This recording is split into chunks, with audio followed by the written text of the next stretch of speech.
Okay, it's time. I call this meeting to order. Welcome all of you. Thanks for being here. All of our board members are present except for Ms. Gephardt, who is excused. There are a few addenda items, which include the Education Foundation annual report, the Pocatello High School mascot selection presentation, and the PCSD 25 roadmap. It's a high school athletic guidance. We will begin with an Education Foundation annual report with Courtney and Victoria Bird.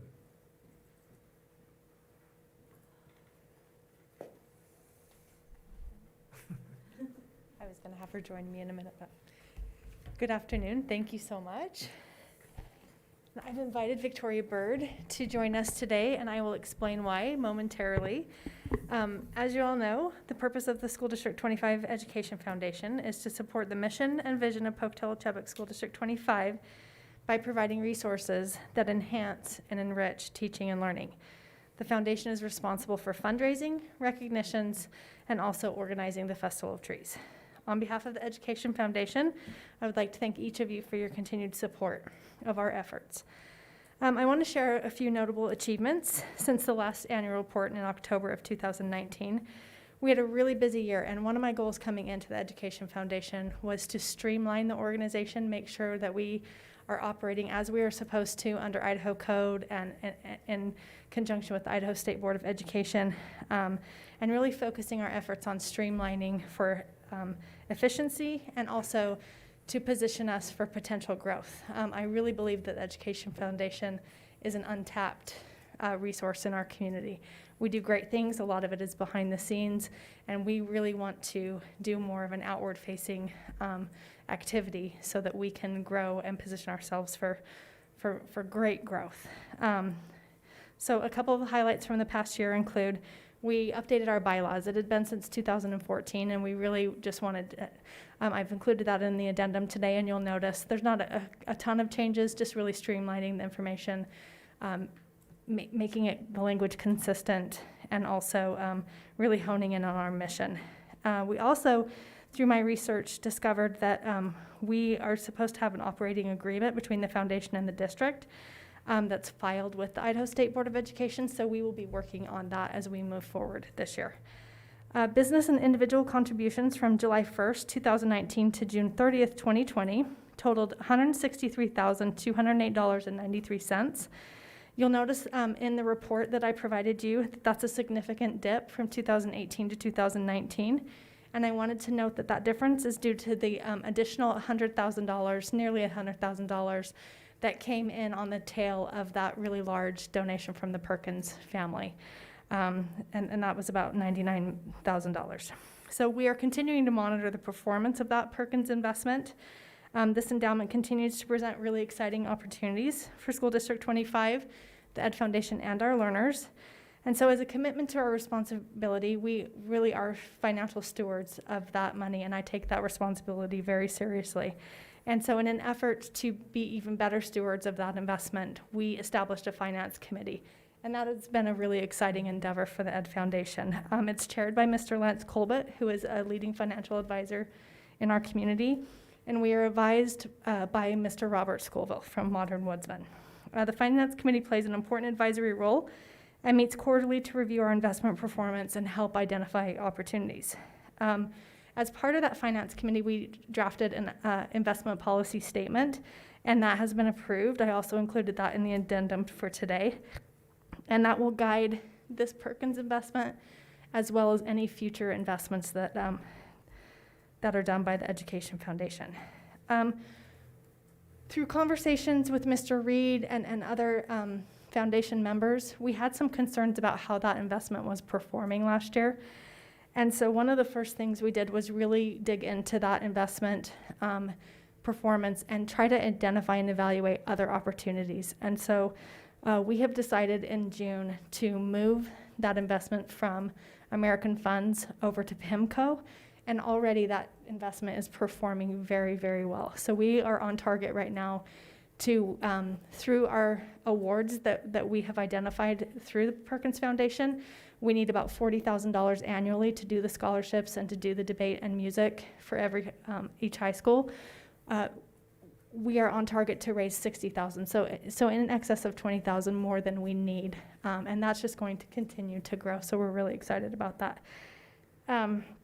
Since the initial investment on March 19th of 2018, the total interest earned on the investment is $97,000, nearly $98,000, and as of today, November 10th, the total value of the investment is $1.6 million. So we're really excited about that. Our second distribution of scholarships went out in August, and we awarded 11 scholarships totaling $22,000. 5 scholarships were renewed, and 1 scholarship was not renewed because it did not meet the criteria for renewal. We also distributed $3,500 to Century, Highland, and Pocatello high schools to support their debate and music programs. We are also, at last year's annual report, Mrs. Craner asked us about the possibility of adding a scholarship for New Horizon. I am still investigating that potential. I have reached out with communication through the form of a letter to the family trustee. I have not received a response, and so we are exploring additional alternatives to make that happen. And one of the members of our finance committee is helping lead me to know what the next step would be, which is to initiate a court action known as a TEDRA. So we'll be evaluating that in our January board meeting to see if that's something the board wants to do. But we too think it's important to add New Horizon, as well as the potential, if we ever get another high school, to be able to award scholarships for that purpose. The Simplot Education Council reviewed this year's STAR projects. 38 applications were submitted for consideration, and grants up to $750 were awarded. This year, 22 grants were awarded for a total of $10,720, and we certainly appreciate Simplot's continued efforts through the STAR grants to support our teachers and our learners. Also included in this report is a detailed list of individual and business contributions made to the Festival of Trees. We awarded a total of 88 grants through the Ed Foundation. That doesn't include all of the festival technology grants. Those grants totaled $108,443.86. We decided to allocate $60,000 from festival to technology for the purchase of our smart TV displays. And then we also awarded another 36 festival technology grants for a total of almost $62,000. So our total festival proceeds that we put back into the classrooms this year was nearly $122,000, which is significantly more than previous years. So we're really proud of that. Today, I also wanted to give you a really just brief preview of 2020, so I invited Ms. Victoria Bird to join me. At our September meeting, the board elected a new chair, and Ms. Bird is our new chair. We're really excited about that. Most of you likely already know Victoria. She is very involved in our community, and she's been a welcome asset to the foundation since 2014. She is a Pocatello native and an alumna of School District 25, graduating from Highland High School. She has 3 boys currently attending Century, Franklin, and Green Acres, in addition to a 2020 Century High School graduate.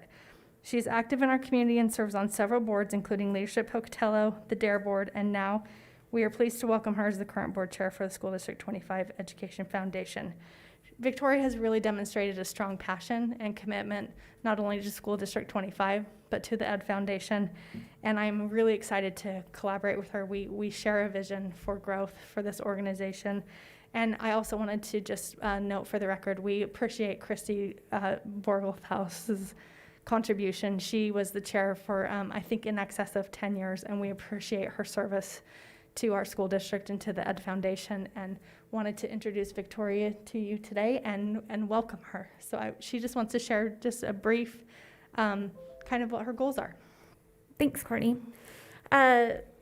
We are super excited, like Courtney said, to expand the Education Foundation's reach. We met as a board and created a strategic plan with 3 areas of focus. Those goals include raising awareness of our foundation, increasing investment both with the funds that we have as well as investing in our schools. as well as expansion, being able to expand our reach, invite community members to be able to participate in the Education Foundation.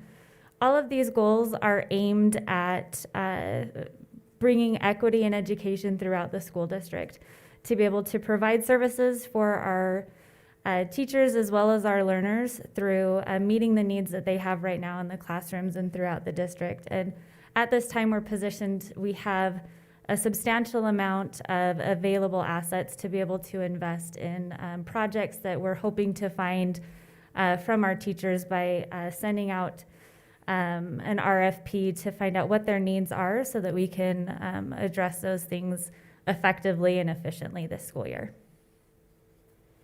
Okay, welcome. Thank you for being here today, Victoria. Are there any questions? That concludes our annual report today.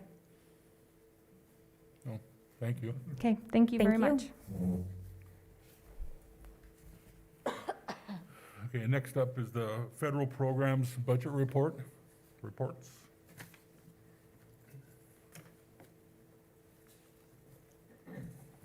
Good afternoon.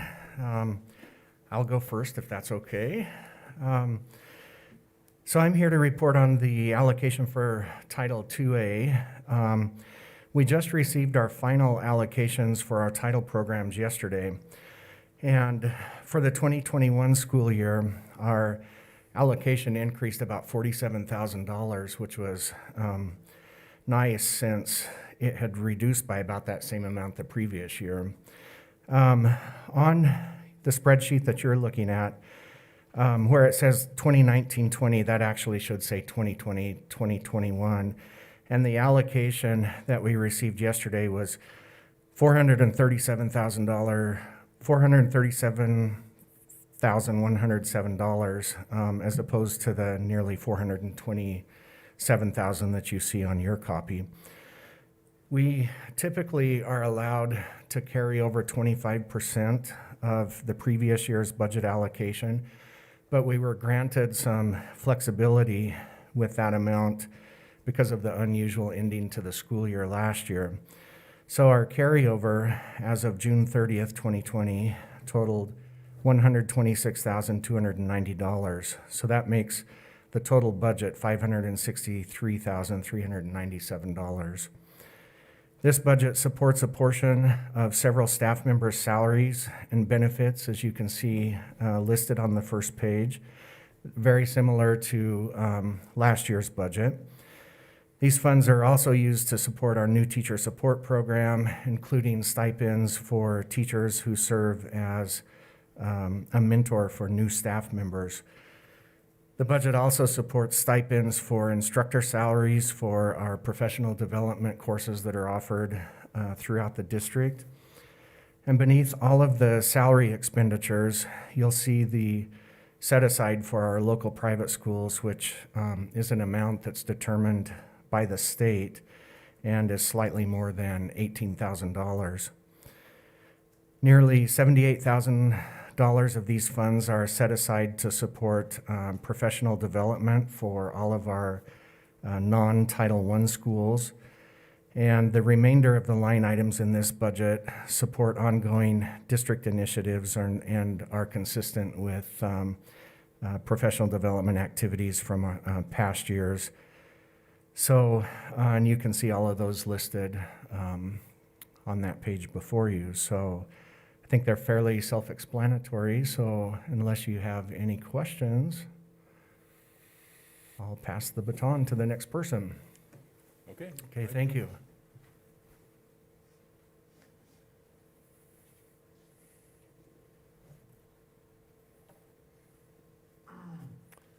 Rhonda? Hello. Thank you for making time for me today. It's always exciting to come and talk about CTE. So today we're talking about the Perkins Grant, and I believe we have a slideshow. Do you have that? Mm-hmm. So Perkins 5 is new legislation, and it's based on a needs assessment, which is a little bit different than what it's been in the past. And so in the past, Perkins, you could look at what your programs were needing and then request that amount. from your allocation to be able to put in really pretty much whatever program you needed. However, now it has to be based off of the needs, the local needs assessment. And for Idaho, local needs assessment is defined as the entire state of Idaho.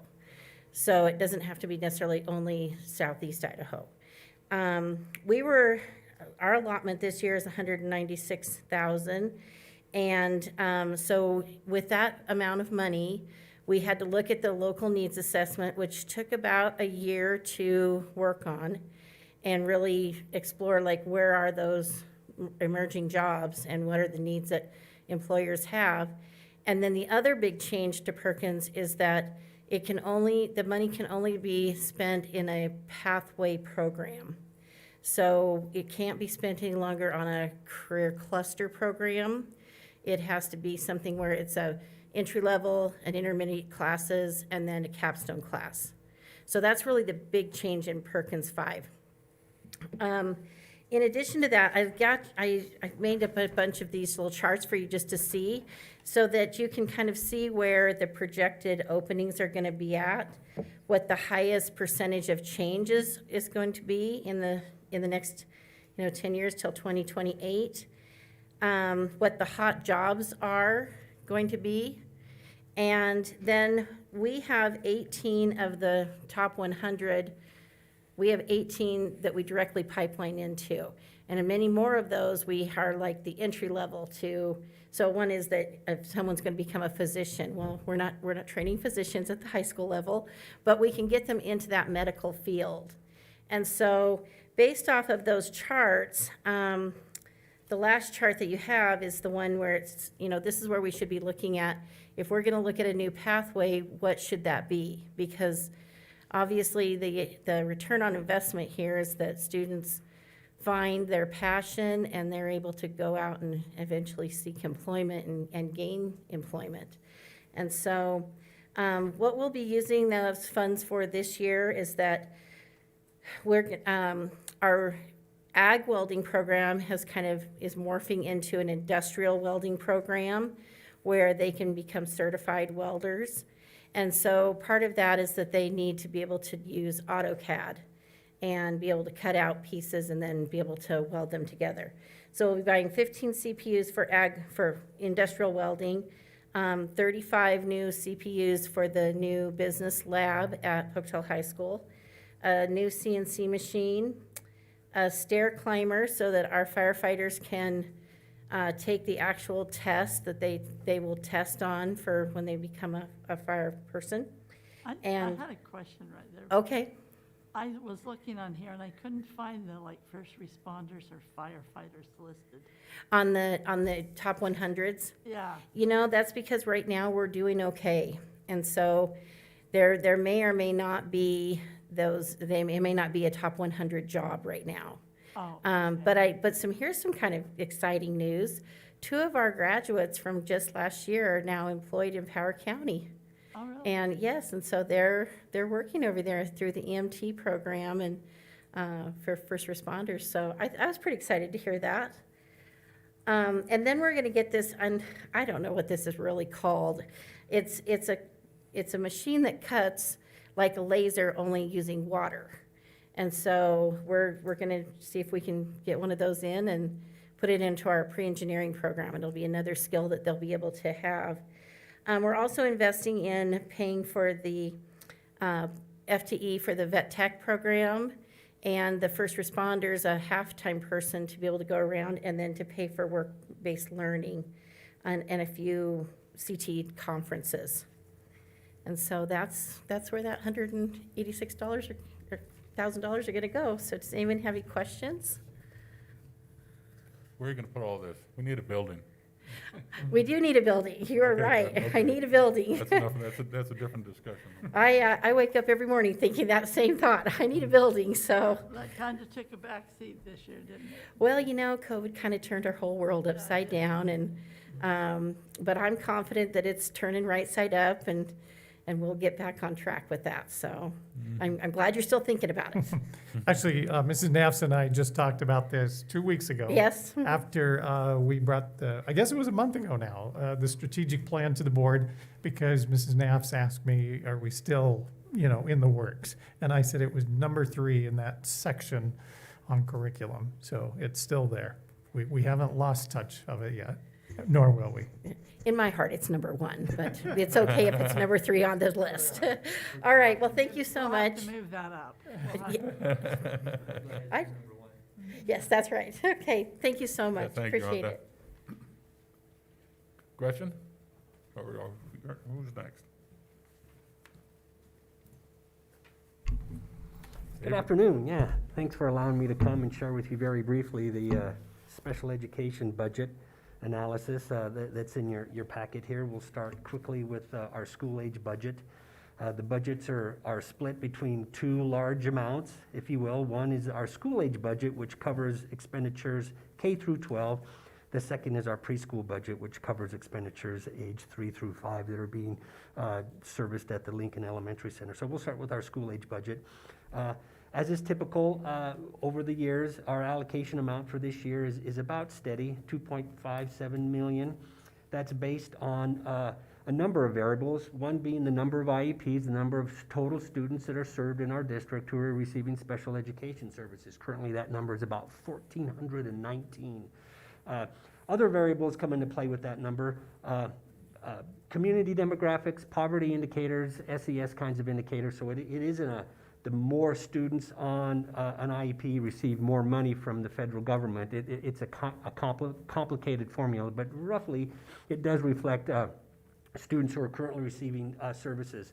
Our carryover amount continues to dwindle a little bit each year as we continue to have our resources stretched in some ways. So our total budget amount then with the carryover is at $2.8 million. This budget amount pays almost exclusively for our 100 paraprofessionals that are housed throughout the school district, K through 12. That includes our instructional paraprofessionals in our resource room, our personal care assistants that are scattered amongst our 9 elementary programs that serve our more moderate to severe disability group, our behavior techs that work with our students who have more of an emotional behavioral need. So the bulk of that money then covers our paraprofessionals, our classified staff, if you will.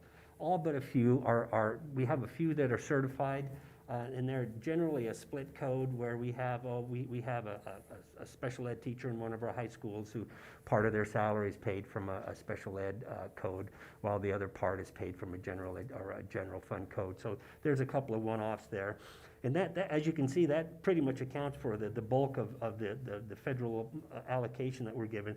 And as you work through the list, you'll see that money has been set aside for supplies. Obviously, this is curriculum items for the most part, assessment curriculum items for our evaluation teams. Much of that money is spent on testing equipment, speech-language pathologists instruments, school psychologist instruments that we use to determine eligibility in any one of our 14 special education categories. Capital objects are hard goods, right? Equipment, devices. We are finding ourselves moving more and more into the world of technology for our students with disabilities. So we're using individual devices, augmented communication devices for our kids that have difficulties with communication. Those are our capital objects.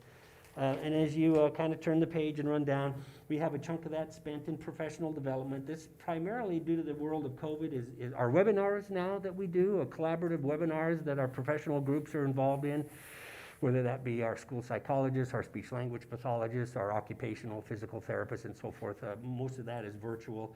And then we come to the comprehensive coordinated early intervening services. And if you remember from a conversation that we had not long ago, this is our disproportionality indicator. We talked briefly a month or two ago about our Native American disproportionality issue, where we're setting aside money to address what has become a bit of an issue for us with respect to the over-identification of our Native American learners in the specific learning disability category. So we are very, very, very intently working on that, and this money is a set-aside amount that the State Department asks us to set aside, and it's $15,000, or 15% from both the school-age budget, the 257, and the preschool budget, the 258 budget, and combine that, the $386,000 is what we are currently have set aside to address our issues of disproportionality, and that will come largely through salary accounts. We're setting up time and effort sheets, which is our way of accounting for the amount of time that our staff is spending, the amount of time that they are spending in addressing our disproportionality numbers.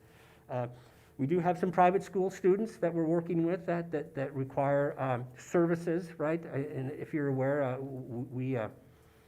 special education law allows us to work with our private school students who meet eligibility category.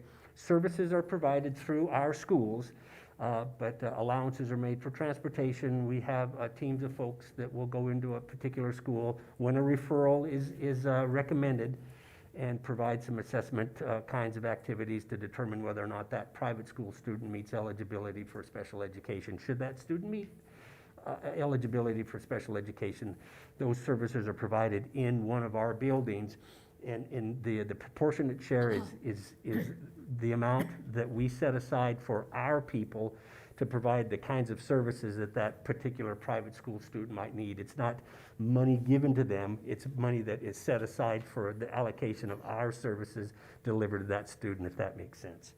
So why don't they make the private schools accountable for that? I'm sorry.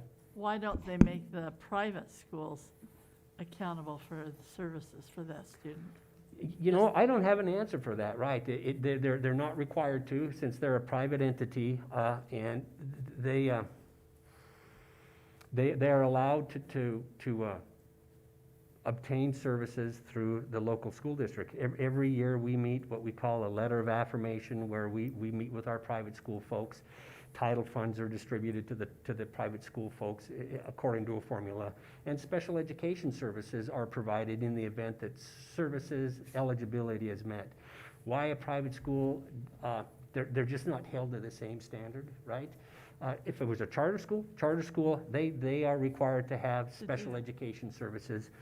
Private schools aren't, and as a result, they're allowed then to have their students who meet eligibility receive services through the local LEA, that's us, in the event that's needed. And any one time we have anywhere from, oh gosh, we've had upwards of 10 students that require services in one of our, we work with the Holy Spirit folks, the Grace Lutheran folks, the Pocatello Montessori. We've had a couple of folks that have come from other community private schools, but those tend to be the schools that we work the most intent with.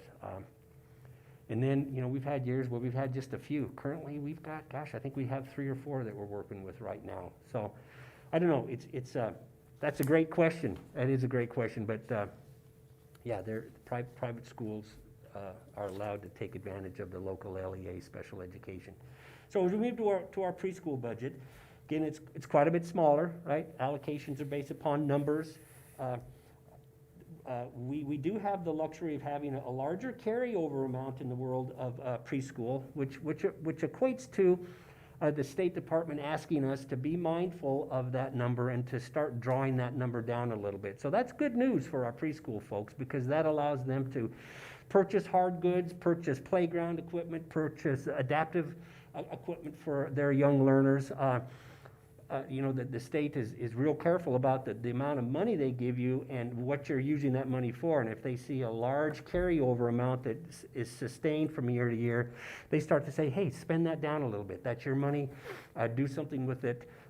Start bringing that number down. So this is one of those years where the State Department has reached out in a very friendly way and have said that number is getting a little high. Let's bring that number down and let's start spending that in ways that will be good for our young learners.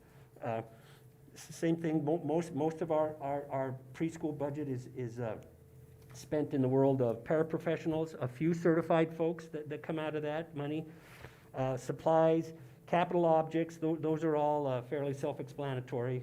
And then as we move into the next page, you'll see there that the comprehensive coordinated early intervening services, once again, that's that 15% that's held out from the 258 budget, the preschool budget that we're looking at right now, that is set aside to address issues secondary to the over-identification of our Native American kids with a specific learning disability. So what we've done at the preschool level is we've partnered with Fort Hall Head Start, and we're working very intently with that population out there with our staff people to provide early intervening language development kinds of activities, to provide a lot of collaboration between the Lincoln Early Learning Center and the Head Start folks out at Fort Hall to help identify early language development needs then that we can begin to provide services for, and with the intent that as the student matriculates through our schools that they will whatever learning issues that may have come about through language development concerns then are addressed, and we can begin to kind of move that pendulum away from our Native American learners who are in the category of specific learning disabilities. So those are the big items that we're working on. Any questions? No. Thank you. And you know what? I'm going to find out exactly what the statutes are for the private school folks, because now you piqued my interest. I know they're Yeah. different charters and that, you know. Yeah, charters and public schools, right, are obligated to provide those services, but private schools aren't, and I'm not even sure if there's a reason why, other than they just don't have to, right? Yeah. So, at any rate, thank you for your time. Okay, thanks, David. Hey, Gretchen, federal programs. Good afternoon, Board, Dr. Howell, Ms. Johnson. This afternoon, I'll go through our federal programs, and Mr. Orr let you know that yesterday afternoon we received notice from the state that our projected allocations had been updated. Unlike Title II, we didn't quite get as much in any of these federal programs, but we did get a bump from about $402 to $1,000. So I'll address those as we go through. In your chart, you can see on the left the name of the federal program, in the center the allocation that we've received, and then on the right just a brief program description.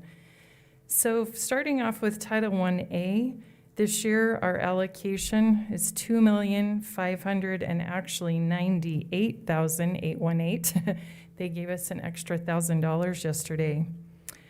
Our school district focuses primarily on K-5 intervention and intervention at New Horizon Center, which would be New Horizon High School, Kinport, and Turning Point.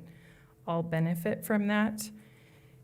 We also receive some money through Title 1A for the neglected delinquent program, which would be Bannock House. And we flow that directly to Bannock House, and that helps to support a direct care worker at the shelter. Moving down to Title 1D, that would be our partners as well. So I listed Bannock House, their $9,000 also falls under that. We work very closely with Juvenile Detention Center, MK Place, and Youth Development Center, and those are their allocations for this year. Youth Development Center is slightly less because they are not a residential center, and we're the only one in the entire state that has anything like that, so it's been really exciting. We've had a lot of people come to visit and look at that program. Moving down, Equitable Services, both Mr. Orr and Mr. Miner touched on, we work very closely with our private school partners. That amount is predetermined by the state of Idaho and is a flow-through. So you can see Grace Lutheran Elementary, Holy Spirit, and Pocatello Valley Montessori We used to work with Lilly and Vallee, but they have closed. COVID was pretty tough on them, and we are no longer, they are no longer in operation. I think something really exciting for our district is the diversity that we're seeing. Our next two funds are language acquisition and Title III, and the state puts those together. Language acquisition is state monies, but it falls under also federal Title III. You can see on the right, as of the 5th of November, we have 147 identified English learners. Not bilingual, but those would be students that are on our radar that we work with. And we have 14 languages. So I think that's pretty exciting. Moving on down to Title IV. Oh, I'm sorry, Ms. Creener? How do you deal with that? 14 languages and 147 students, you know? It absolutely is challenging. Have an amazing staff. I have 2 certified English language teachers and a paraprofessional. They go out and they work with teachers. So we also have some software, Imagine Learning, that we use that has multiple languages. And we have some amazing rock star classroom teachers that really go above and beyond to help support kids. We bring in interpreters when we can. Sometimes it's a language that's a little tough, but it's pretty amazing. Kids are usually very motivated, as are their families, and they come right along. Thank you. I didn't mean to interrupt. No, that's fine. Good question. Title IV, that's student support. You can see $256,300. That allocation remained the same.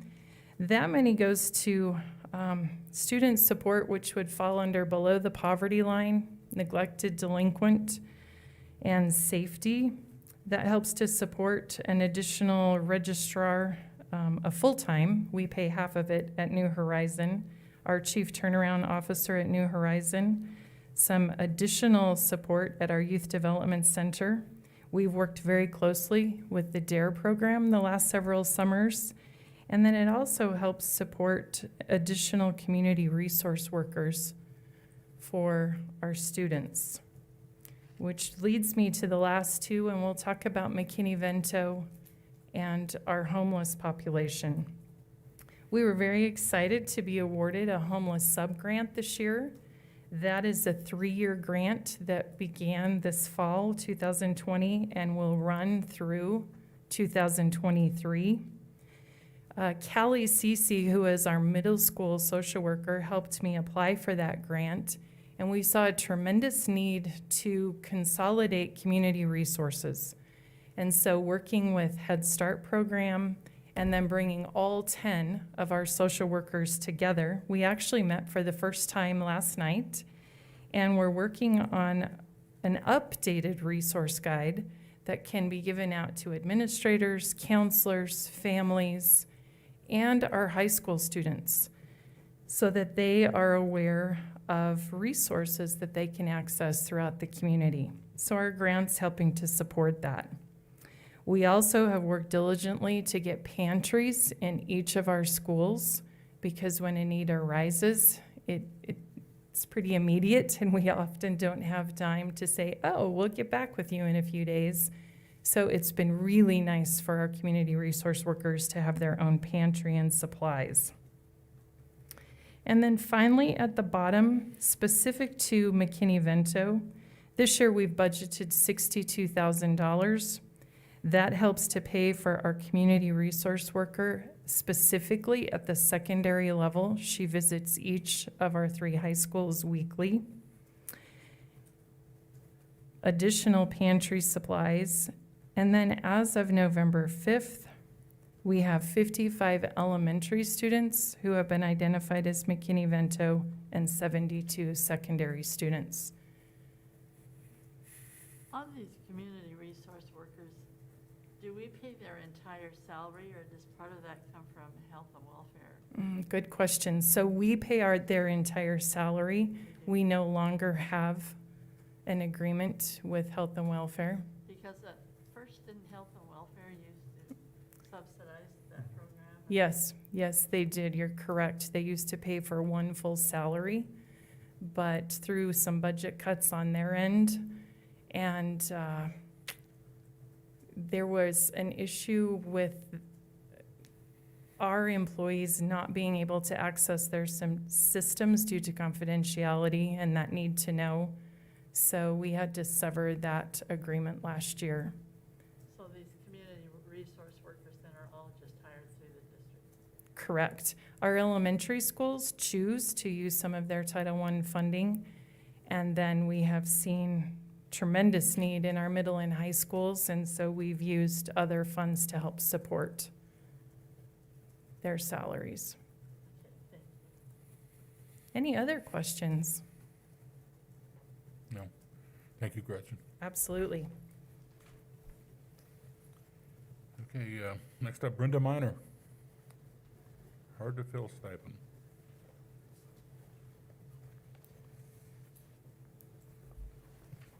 Good afternoon, Board, Dr. Howell, Ms. Johnson. As you noticed in your packet today, there was a memo. There was a memo regarding bus drivers and looking at maybe a hard-to-fill stipend. It's been brought to my attention since I started in this position last year, and this year it's become with quite urgency that the Transportation Department is really struggling when it comes to bus drivers. And this isn't something that's unique to Pocatello. If you watch the news, I know at the first of this school year there was an issue in Idaho Falls where they weren't able to transport some of their middle and high school students due to a bus driver shortage as well. And I know that this is a nationwide problem. That being said, there's a difference between when you can't hire a bus driver because of the fact that they have to have such specific training. They have to, once they're hired, they have to complete CDL training.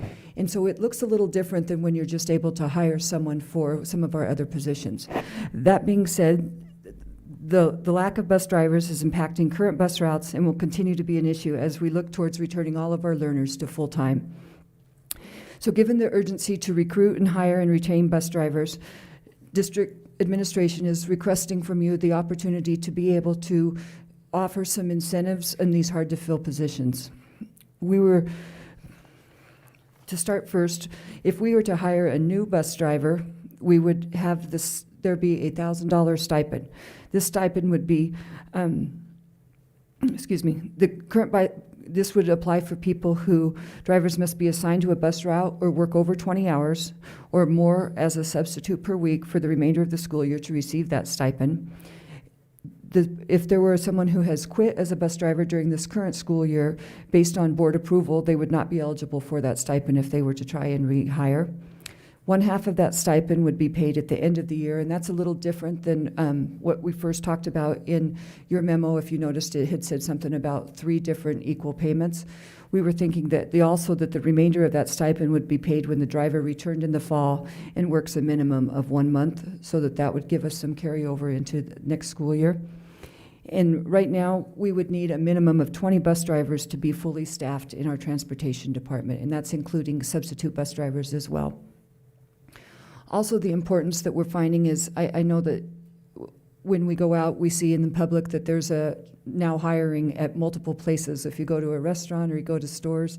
So we need to do something to make sure that we keep the bus drivers that we have, because we are losing some bus drivers that have been with us for quite a period of time. So we would like to also extend a $750 stipend for existing bus drivers who work an average of 20 hours a week or assigned to a bus route to be eligible for this stipend. The existing bus drivers would be paid the $750 stipend at the end of the year, which is May 27th, providing they're still employed as a bus driver. We would have some situations when we have drivers that have gone on a medical leave. If these drivers have been employed with us for at least 9 months of full time, that if they were to return in the fall for 1 month, if they had been on a leave during this school year and had been with us previously, that they would also qualify for that stipend. Currently, we have 68 bus drivers and 4 substitute drivers that would be eligible for these stipends.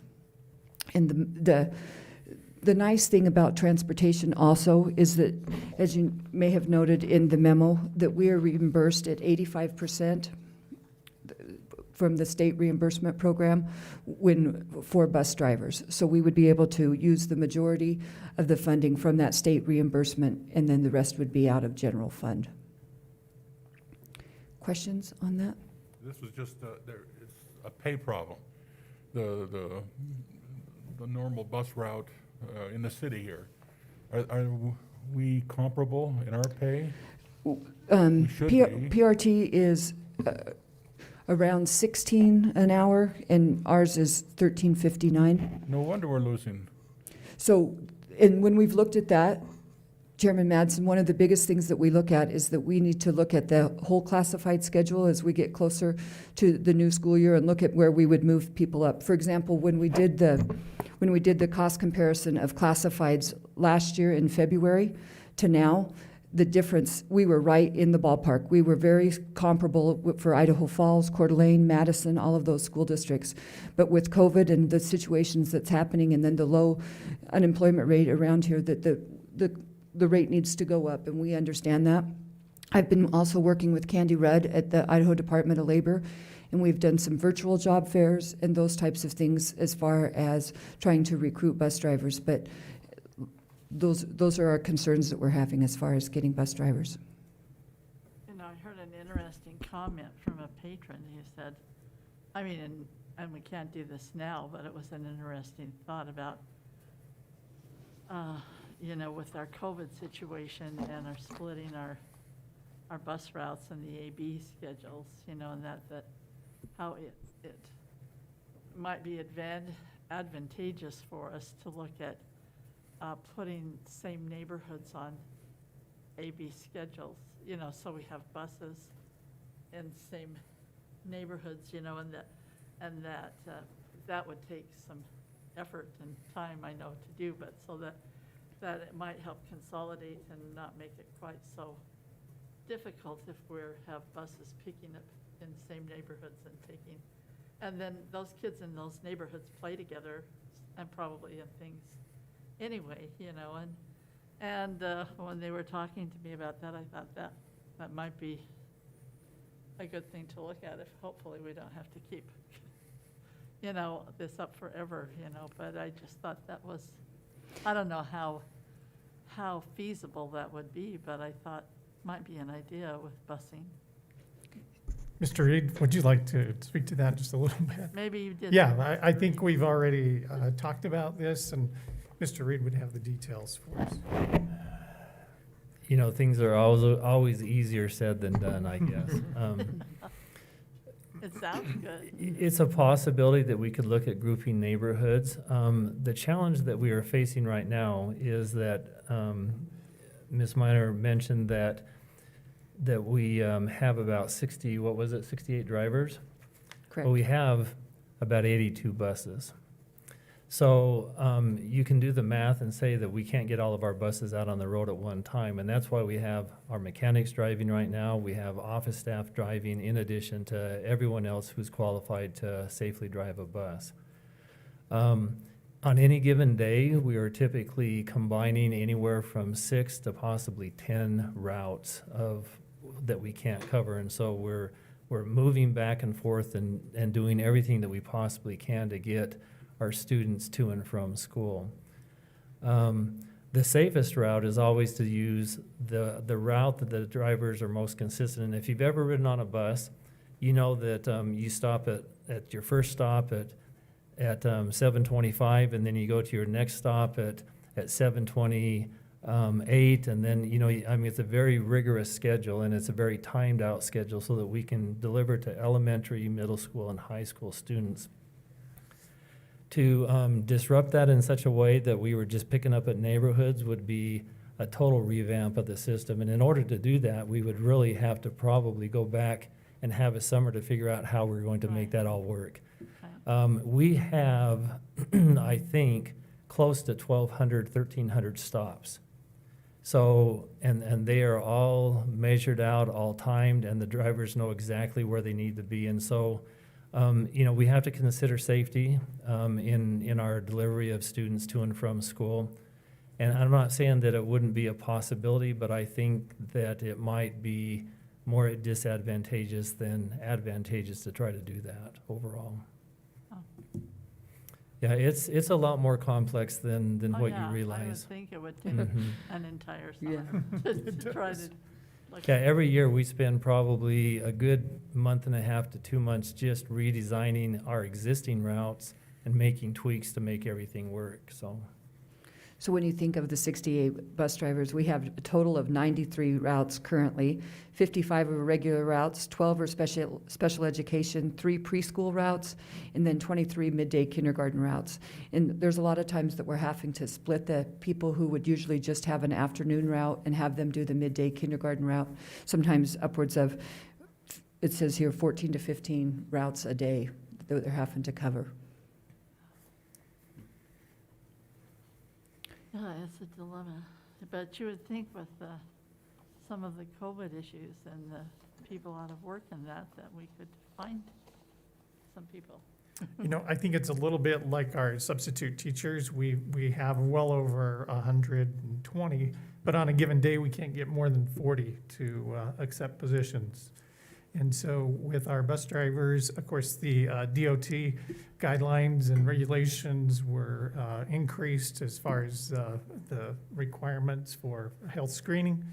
And so we lost a few of our drivers a couple of years ago, and then certainly those folks that feel health compromised would not want to be on a bus necessarily, carrying students to and from school, especially the number of turnover that we would have within the bus, even though we are taking the necessary precautions with sanitizing and so forth. But there still is a concern that way as well. So I think those two items have contributed significantly to our loss of drivers this year. So this is, like Mrs. Miner mentioned, kind of a temporary fix that we would be able to get through the year, hopefully.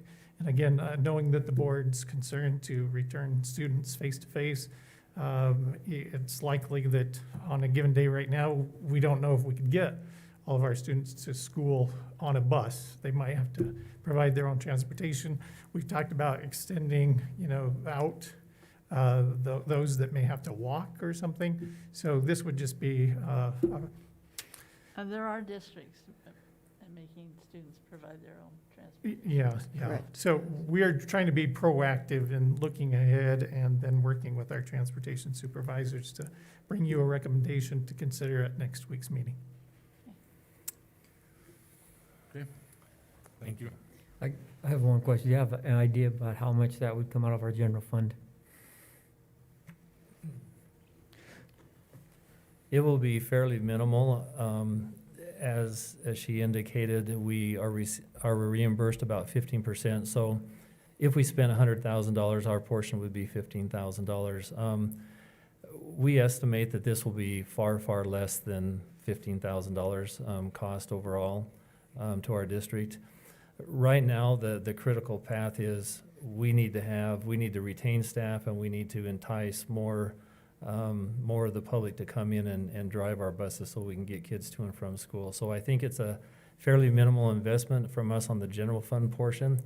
There is the state cap that we need to stay under, or we have to fund it 100%, but as of this time, we are still under that state cap. So our portion would be the 15% on every dollar that we would spend.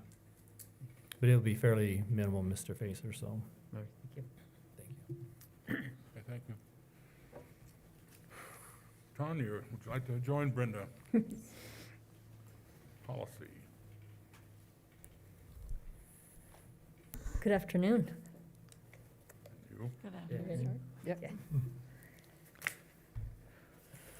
So today we bring to you, you may have noticed in your hand or in your packet, there's some lengthy changes that we'll be discussing briefly with you today, talking regarding sexual harassment. Some new rules went into effect on August 14th.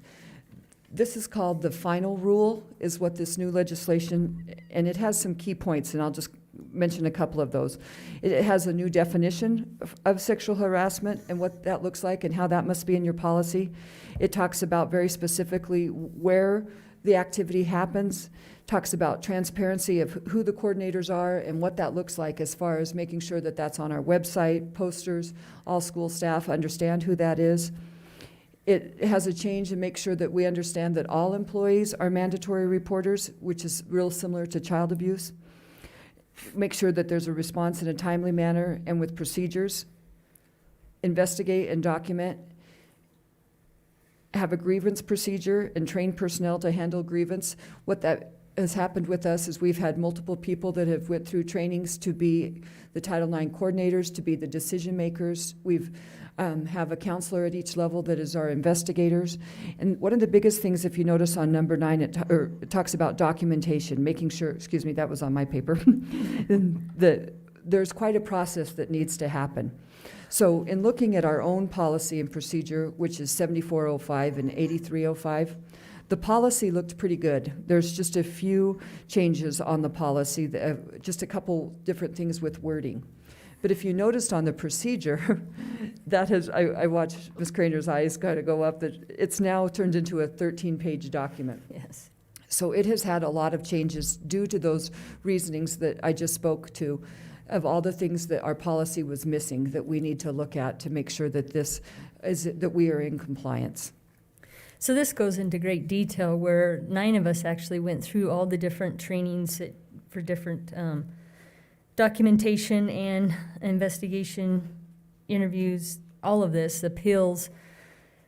And we have to document those certifications on the website as well as have the procedures in line. It is interesting that this is really detailed, and we also were notified that it could go away. So this was a Title IX procedure put in place by our current Secretary of Education at the federal level. And now that that's changed over, we got indication that this might go away. One of the things that we were very diligent on is just making sure the procedures were very detailed, because in the trainings, it talked about that everything had to be on a time frame, everything had to be documented, people had to be notified. It is pretty intense.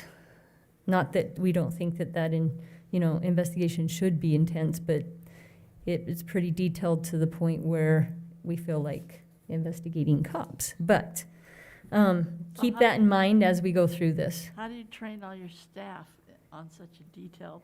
So the training of the staff is just the reporting. They just reporting? They report. Once they report to administrator reports to us that this might be a Title IX sexual harassment, then we actually start the process, and that's when we go through the procedures. That's where we train investigators, we train decision makers, we train all of the process. Okay. Does that make sense? Yeah, it sounds Okay. better than trying to do every teacher. Absolutely. Absolutely. So, I mean, when going through this process, it was very intense and detailed-oriented. Again, through the whole thing, they kept telling us it might go away, and so we will definitely cross that bridge when it comes. But if you have any questions about this right now, it's pretty detailed, down to the definitions, to the timelines, to the appeals process. But we definitely met the guidelines. This rule did take effect August 14th, so we wanted to get that policy done. So I'm kind of over the learners and And Brenda's I'm over the staff. Yeah. And so we have, and then we would rotate and and whoever was not the Title IX coordinator would become the decision maker. So we've included ourselves in all of those trainings, including the investigators, the decision makers, and the Title IX coordinator training. And again, those things will be posted on our website. Okay, thank you. Christian? And I'm gonna stay here, right? No, Bart's I'm going next, back, and then coming we back. have okay. Pocatello High and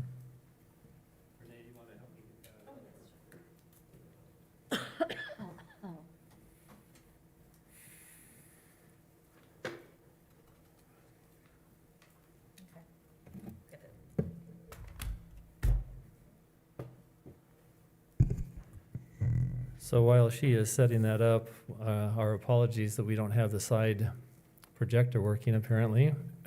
It continues to overheat. Oh, is that what the problem So the is? fan is really loud and then it'll start flashing kind of strobe light up here. So And that might add some excitement to the presentation. so I asked him to cut that one off. Yeah. Okay. Well, you can follow along with your laptops there, or you can move back so that you can maybe see. My hope was to be able to kind of walk you through a little bit the construction from the ground up to where we are at the present time. And so that's what I was hopeful to be able to do. Mr. Mattson, you're going to have the most difficult time probably seeing Oh, we what's... have it here. we have Mr. Reed. You have it there in We front have of it you? right Okay, here. well, try to stay along, I guess, Yeah. if you would. You know, the part of this project that started out, first of all, obviously was the administrative remodel and the front entryway remodel there, that addition that we did, where we did the ramps. And I think that this right here is the best picture, the second one here, the front entryway. This area has really become quite popular with the students there, as far as just, it's just a real comfortable setting there where there's some benches. We have the handicapped accessibility, and it really draws attention to the front of the school. Mrs. Craner, one of the things that we did when we were there one time is we talked about some of the trees that were overgrown. We used to have this huge pine tree that really blocked about half of the view of the school, and that tree was removed and just kind of opened up the front administrative area there of the school. So when the public come, that they know where to come into the front entrance, and that turned out really, really well. Going into phase 2, which was the new building there, the work that started out initially was removal of a lot of the sidewalk, the asphalt, and some of the paving that was in that area. Of course, we had some trees to take out and the grass and sod to take out as well, and so all of that was taken out, leveled out, and smoothed over. For the longest time, people said, well, what's really happening over there? And this next photo here, if you see the one with the big box that's in the ground, we had to dig down about 15 feet to uncover the sewer line to be able to attach the new building, the new addition, to that sewer line. And so that was done in that project. In addition to that, there were electrical lines that had to be put in, our water lines that had to be put in. And then also, one of the other things is we put an underground water retainage storage, which I'll show you in just a moment. Some of the other photos that you can see here are the large foundations that you can see in the amount of rebar that had to go into them. These large foundations that you see here are the ones that supported, if you've been down to the project, you've seen the large cinder block walls, what they call the CMU wall units. These supported those structures there, and so those were filled and done. Then we had some smaller structural areas where we have the vertical steel that goes up to form the structure of the building. And those had to be excavated out and then formed up. And in this picture here, you can see where we've done the compaction and then the vertical cement columns filled with rebar to attach to those steel columns. And you'll see that a little bit later in the presentation as well. This next photo, which shows some of this piping that's covered up with plastic there and then was cemented over, was that on the east side of the gym, and of the auditorium area, that's where we had our fresh air return. Well, in this new project, that fresh air will be enclosed within the walkway in the common space area. And so this was to draw fresh air in from the boilers, which are in the basement of Unit 2, out to and out beyond the new construction area. So if you're wondering what that is, that's what all that work was, to do that. You can see here now the construction is starting to form up. You'll see some of these square little concrete areas where the vertical steel will go up. You'll see the walls starting to come up there to support the structure overall. As we started putting that up, we started also to dig out the area that would be for the stormwater retention that would come off of our roofs. And so that was done by installing these large 6-foot perforated pipes in through that area. And in this photo right here, you can see where all of that now has been buried. There's been fabric laid to keep out the dirt and the debris and to keep the gravel as clean as possible. And so all of that stormwater will come in, will be underground, and will be under grass, and it's something that we won't see or really have to worry about for the most part. One of the other goals with this project, you'll remember, is that we wanted handicapped accessibility. And so this is the platform for the elevator that you see right here before it was poured. And then you can see now the elevator is starting to move up, and this is on the south side of Unit 1. And so the workers worked up all the way to the second story. And if you ever wondered what the inside looked like of an elevator shaft, that's what it looks like right there. So that will be the main floor to the main floor, and then to the second floor, second level of Building 1 once the elevator gets installed. The elevator will not be installed until the tail end of the project there, because everything has to be in place for that to be certified. This next photo, as you look there, you're looking back to the north at Unit 1. You can see those 3 workers. That will be the enclosed walkway area where they're standing. That vertical block wall is where the elevator shaft will be, and of course, all of that will be enclosed at the time when the project's finished up. So the walkway in that picture doesn't go down to the doorway? To the existing stairs that you see right there? No. So those existing stairs, and I'll show you this as just a little bit later on, but to answer your question, the existing stairs where you come out of the building right now will remain as they are in their present condition. That will be an outdoor walkout to go to the west part of the campus, or to go off to get your car where you parked it, or to go to some of the tennis courts or the wrestling room, etc. And I'll use my cursor here, my mouse. See where these 3 workers are at right up there? Yeah. That main walkway area coming out into this enclosed area will be right there where I'm kind of circling around, and you'll see that in just a moment. So I'm going to skip by a couple. So this next 2 slides from where we were just at is looking south from that walkway once that's been poured. So this will be the enclosed walkway area. To the left of this off the screen where you can't see is the elevator. And then straight ahead will be the commons area where there'll be the informal seating and some of those stairs. This next pitch, well, let's see, I guess it's a couple more. This is some of the plumbing that we had to do inside the building. This main building on both of these floors, the new unit, will primarily house science classrooms. And so there was a lot of plumbing for sinks and for drains and all those sorts of things that you see there. This is the new gas meter that was installed, and we got that installed just about the tail end of September, so that we had heat back into the buildings, which we do now. One of the things that we have been very strict about is the level of testing, make sure that the work is done professionally and also to a high quality. And so you'll see here, this is before we poured concrete. We went out and did compaction tests. I will tell you that almost all of our compaction tests were at 98% plus. Some of them were even 100%. And so that was good news, and they've done a fine job putting the compaction together. You'll see here in this next photo, if you see some of that yellow vapor barrier, they put that vapor barrier down on all the compacted area. Then they line it with rebar, both vertically and horizontally, if you will, for strength. And then that machine that you see in this picture right here is one that does an automatic screed, and it's actually set up on laser so that they know exactly how high that floor needs to be all the way across the whole entire facility. So this is the floor once it's poured, and it hasn't been finished yet. It's just drying to have them work on it. You can kind of see this next one here. It shows back looking toward the auditorium area.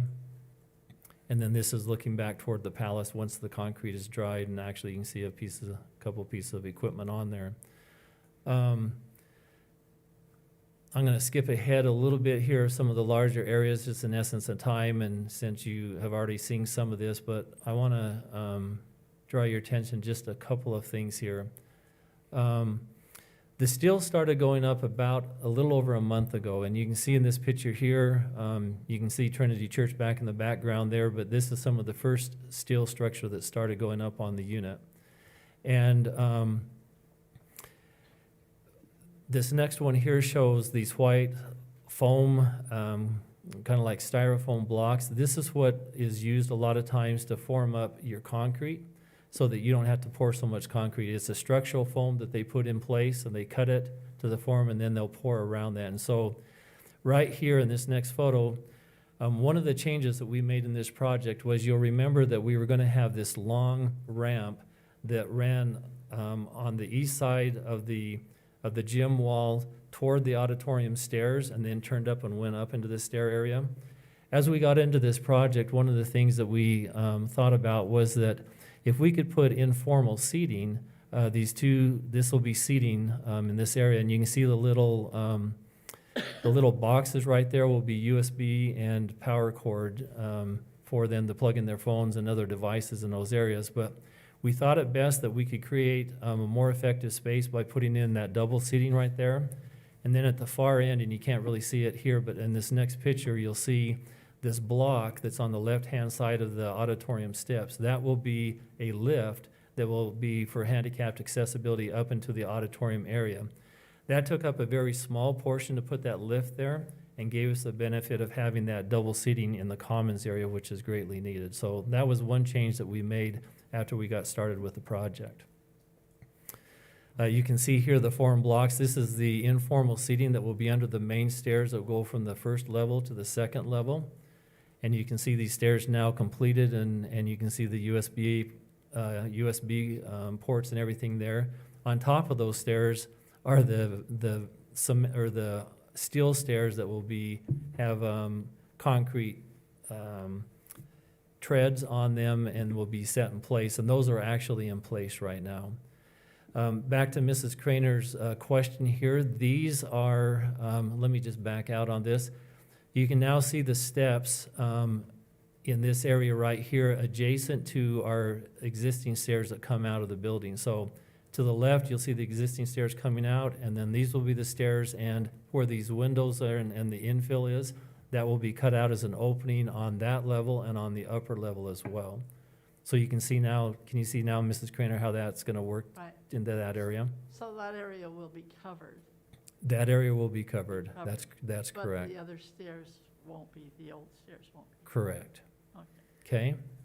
So we're gonna lose a classroom right there? Is that what you're? We'll lose 2 classrooms, 1 on each floor, and, but we'll be picking up the other ones and use some of the space that isn't. The one on that main level is actually 2 classrooms into 1, and so that's where we're gonna put the, one of the student stores is on the remaining part that isn't used as part of that hallway on the main floor up there. This is looking from those stairs, now looking into the commons area, so you'll walk down here, this will be covered up. You can see kind of where that worker is with the orange shirt, or the green shirt. The stairs that are formed right there, and then the stairs will go up to the second level. And this picture will show you a little bit more. So here are these stairs that are poured, the concrete informal seating. The stairs will start off on the right-hand side of those and go up to that second level up there. The lighting's not really good on what we're looking at here, but that's how that will work for the most part. And now you can start seeing after that some of these slides here where the main structure is coming up, the steel that's being put up there for both the main floor and the second floor. I'll kind of skip through some of those. You'll see this one where there's a worker or a couple of workers holding up this big long metal corrugated sheet. That is the flooring that will go for the second floor. And so they put a trough around the outside to contain the concrete. They'll weld these sheets, I call them a pan, corrugated pan, to the floor, and there's a picture here somewhere right here. Then now as you're on the ground floor looking up, you'll see that upper floor, which will be the second deck, and they'll fill that full of concrete for the second story floor. That's not already poured? It is not poured yet, and that is one of the concerns that we have had, because it was anticipated that we would have that done before now. We had a challenge with workers, the COVID and the work supply and everything, and so the concrete work was about 6 weeks behind before we got up and going. So the plan now, let me get to a picture where you can maybe see this. The plan now will be to draw a cable around that second story floor about 2 feet up, and drape plastic down the sides, and then they'll have to put heaters underneath there for a couple days. And then they'll pour all that concrete, and then they'll have to put blankets over the top of it. So we are quickly running out of time, and that is one of their top priorities at the present time. So this is kind of looking now, looking back toward the south, where you can look all the way back toward the auditorium, and you can kind of see what it will look like inside of that building now, even though it's not covered. You'll see the historic wall off of the sides there with the seating. And then this next picture here, next to, this looks back toward the north, and you can see the second level of how that will come together now once that floor is on. And you'll see that it's actually set apart from the main building of the auditorium, so it does not touch that area there. It's about a 3-foot gap from that point. Just a couple more here. This is looking into the auditorium, looking west. And so you would go through some storefront right there. You could go left into the palace or straight into the auditorium, or to the right and go into the main part of the school through the commons area. And then just 2 more photos here. This is the actual second story floor, if you will, or deck going in from the commons area back into Unit 1 or vice versa. And you can see that it's actually angled. That's because Unit 1 is slightly higher than the second story in Unit 2 and Unit 3. So you know the 5 classrooms that are up there for art, up above the balcony or by the balcony area. So that actually had to slope down to meet, to be able to come into those other classroom areas. And so that's why there's a slight slope there off of that floor in order to get in, but it meets handicapped accessibility. So I think that is it, other than I just wanted to show you one last thing here, and that was this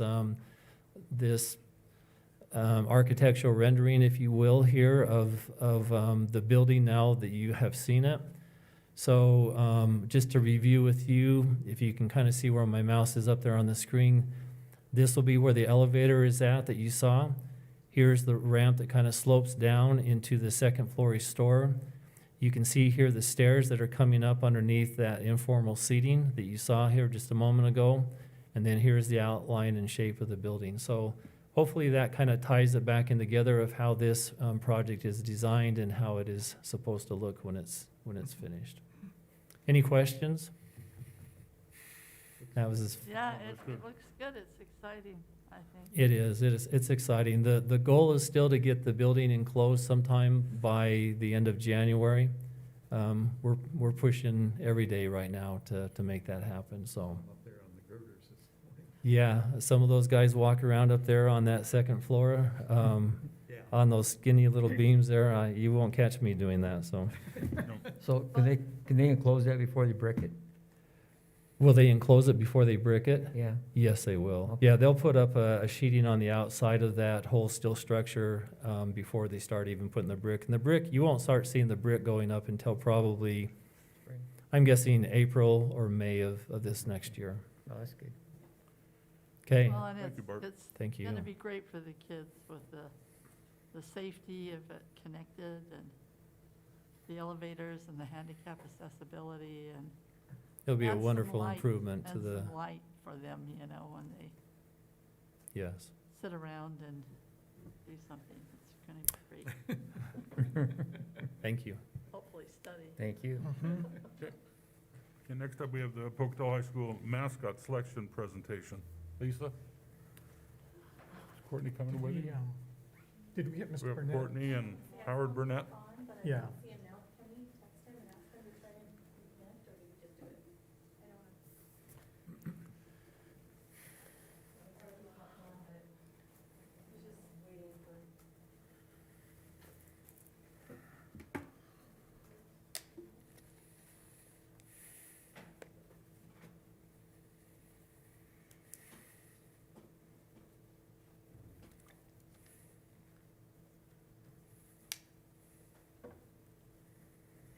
Did you get to see the videos of the different ideas?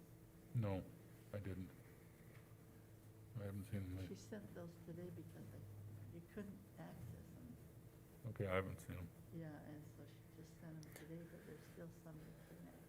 Okay. the video presentations by By the the students. students. Guess we'll when we get home.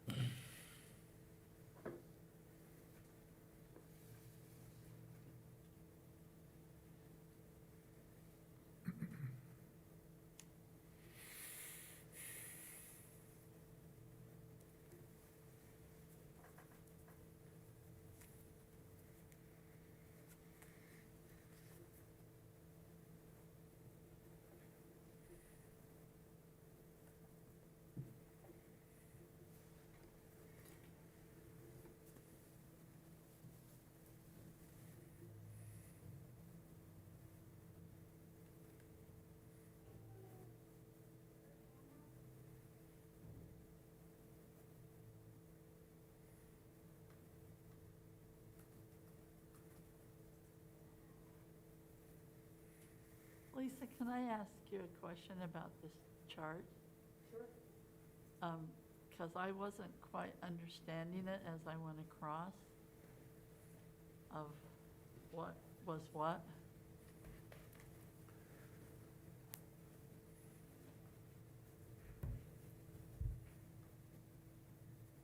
It has, this is the first one accessed, which is member comments. And as I went across, it has each section kind of listed, but as I went across, I wasn't sure what they were. Yeah, I wasn't sure what they were talking about over here. You know, I mean, I read through, I'm trying to bring this up bigger. There he is. Do we have sound? You know, I read through these are the people on the committee, right? And so I'm reading the comments here, but then as I went over here. And this was the first time they went through it. And Oh. then they went through it again. Okay, and so what's this? This is the actual submission. This is the actual submission. Yeah. So this is Okay, what- and this is, what whoever submitted the idea wrote. and they wrote all this? Yeah. Okay, Yeah. that's where I was confused. Thank you. Hi, Howard, can you hear us?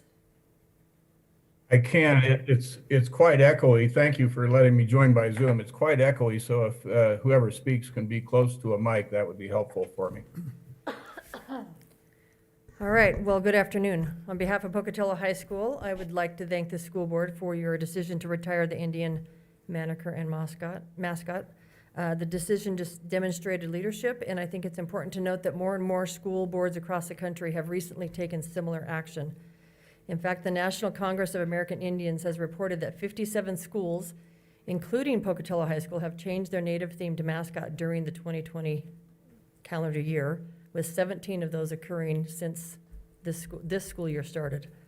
A brief review of the events leading up to this decision include the Shoshone-Bannock Tribe's position paper submitted to the Idaho State Board of Education, the Idaho Governor, and the state legislature in 2019.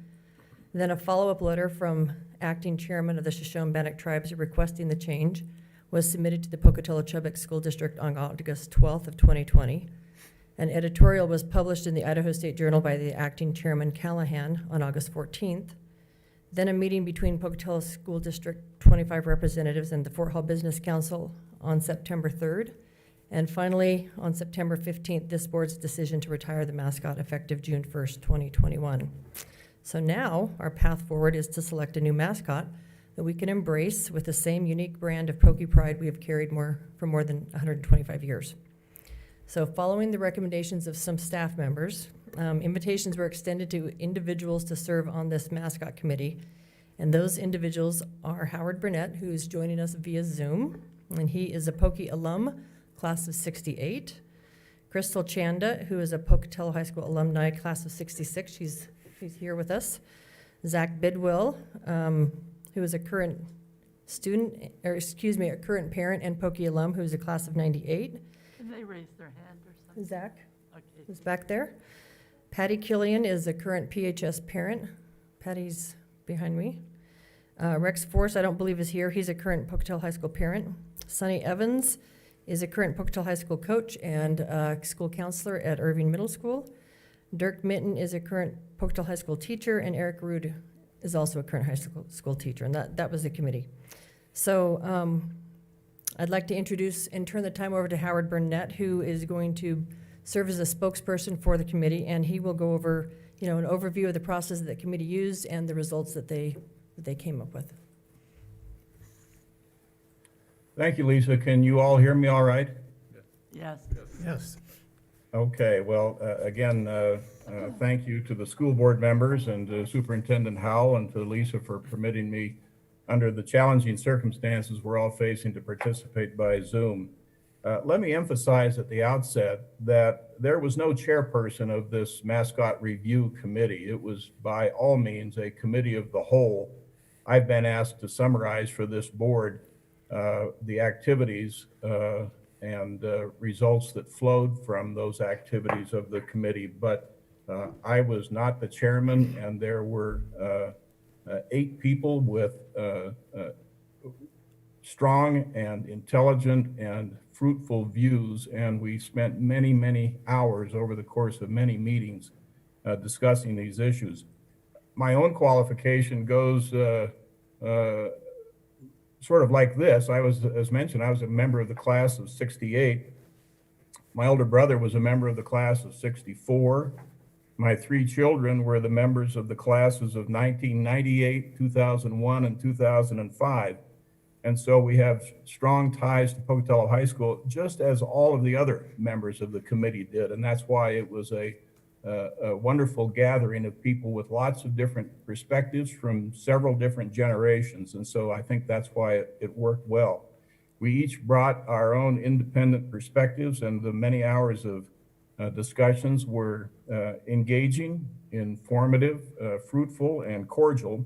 And there was lots of give and take as we educated ourselves about the possibilities and the concerns and the practicalities of making a change in the Mascot. And all of us, I think I can fairly say, experienced to one degree or another very beneficial transformations in our own thinking as a result of those discussions. But always our purpose was to be able to give to this board useful information that you can beneficially use in your own good judgment for a decision that ultimately must be made by you.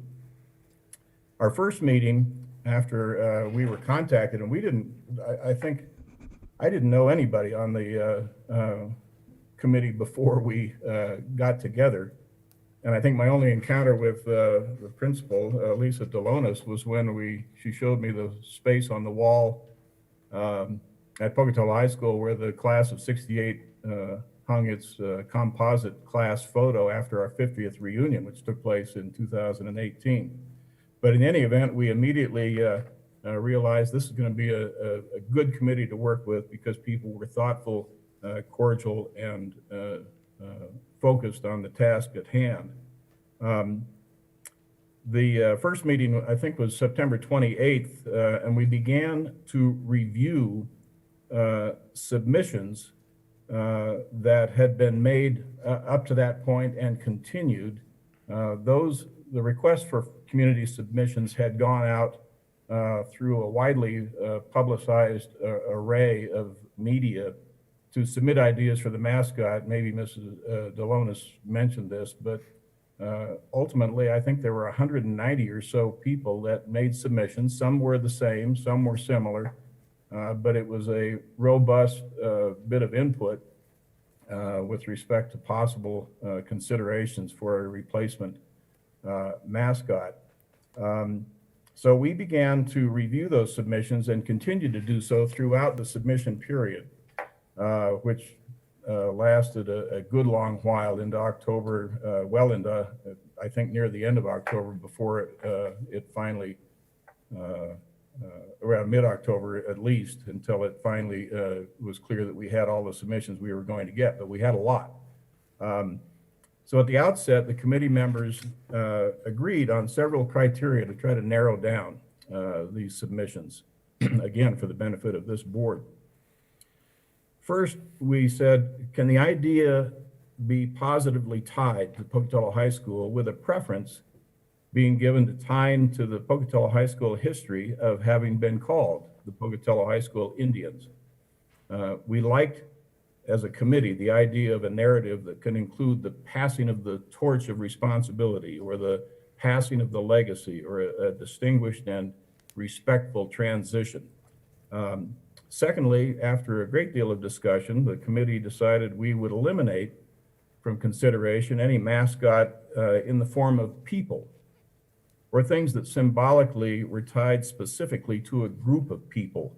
We felt it was important to recognize, as I think this board has by its decision, that people are not mascots. And therefore, we wanted to minimize what really is an avoidable risk of harm or offense to anyone.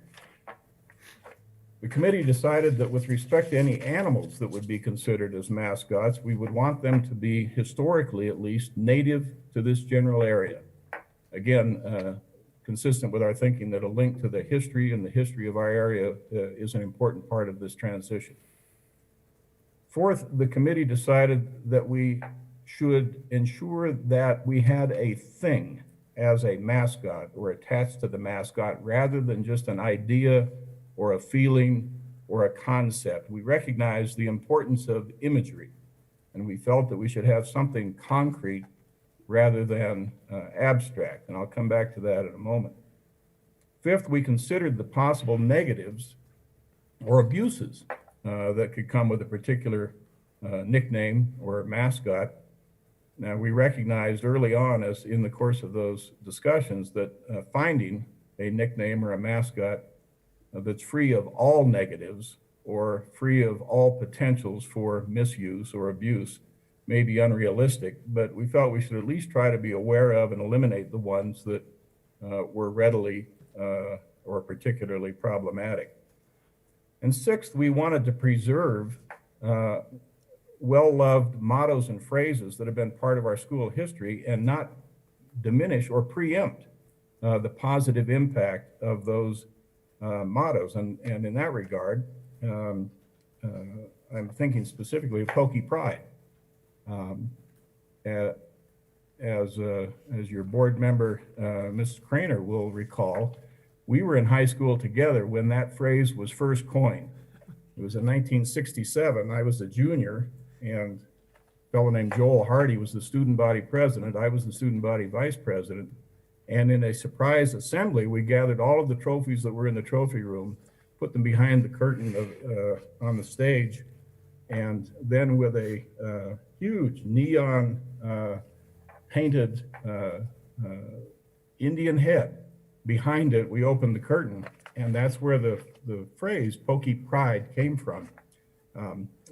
It had such universal and long-lasting appeal and value to Pocatello High School, and it does to this day. So we didn't want to select a mascot that either took away that name or that motto or diminished it in any respect, because it has such long-lasting, now more than a half a century, and beneficial use for the people that teach at and the students that attend Pocatello High School. So a couple of days after that organizational meeting, and this had been, Lisa Delonis had alerted us to this, there were members of the Shoshone-Bannock tribe that joined the school district administration and toured Pocatello High School. And they were looking at the imagery that was there, that is there now, and discussing any that might be in the long term either possibly appropriate for removal or for, in some respects, enhancement. There could be an opportunity for educational displays. And I think that was referenced in some publicity recently in the paper, and Randy L. Teton of the tribes mentioned that possibility. In short, this transition can be a positive and distinguished transition that actually can create new and important educational opportunities. So we met again on October 5th and began discussion in earnest of the submissions. There were huge electronic spreadsheets of all of the submissions. And we tried, after much discussion, to narrow them down, and we finally came down to a list of 9 possibilities. At that point, Mrs. Delonis and one of our committee members, Crystal Chanda, met with the Pocatello High School student government personnel on the next couple of days, and they were divided into groups, and each was challenged to come up with with recording a video that would promote each of those 9 mascots, either individually or some that were in combination. For example, I think Bison and Thunder, and maybe Stampede, because there were some links there, some obvious links. Those were consolidated, but those videos were prepared and then, of course, made available publicly. The charge that the students had consisted of several criteria. 1, describe the mascot and the characteristics that make it a good choice, and it may be a possible narrative as to how it could be connected to our history of being the Pocatello High School Indians. Secondly, describe or share examples of sounds that could be used with the mascot. Third, describe or share examples of music that might be used with this mascot or nickname. Fourth, describe the actions that could be used with the mascot. In other words, what could the fans do? What could the actual mascot, if it's a person in a costume, do? What could the cheerleaders do? What could the dance team do?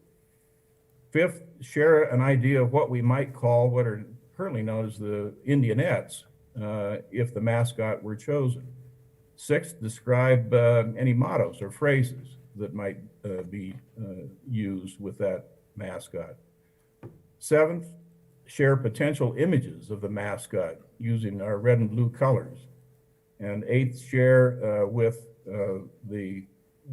everyone that was reviewing these videos if there were any other schools in Idaho that use the mascot, because obviously we don't want to step on their toes, and we don't want to have what we as a committee recommend to you be diminished by the name already being used somewhere else. So the 9 mascot finalists were provided to the representatives, again, of the Shoshone-Bannock tribes for their input approval. That took place on October 15th. And all 9 were approved. We just wanted to make sure that nothing that was being considered would itself be offensive in any manner, and thus put us back into the position that started this whole thing in the first place. On October 19th, our committee met, and we, at that point, worked on and ultimately generated the format of an informal Google survey form, and it was intended to be, and is, an advisory survey, not a binding vote. I'll come back to that in a second, why that's important for this board's consideration.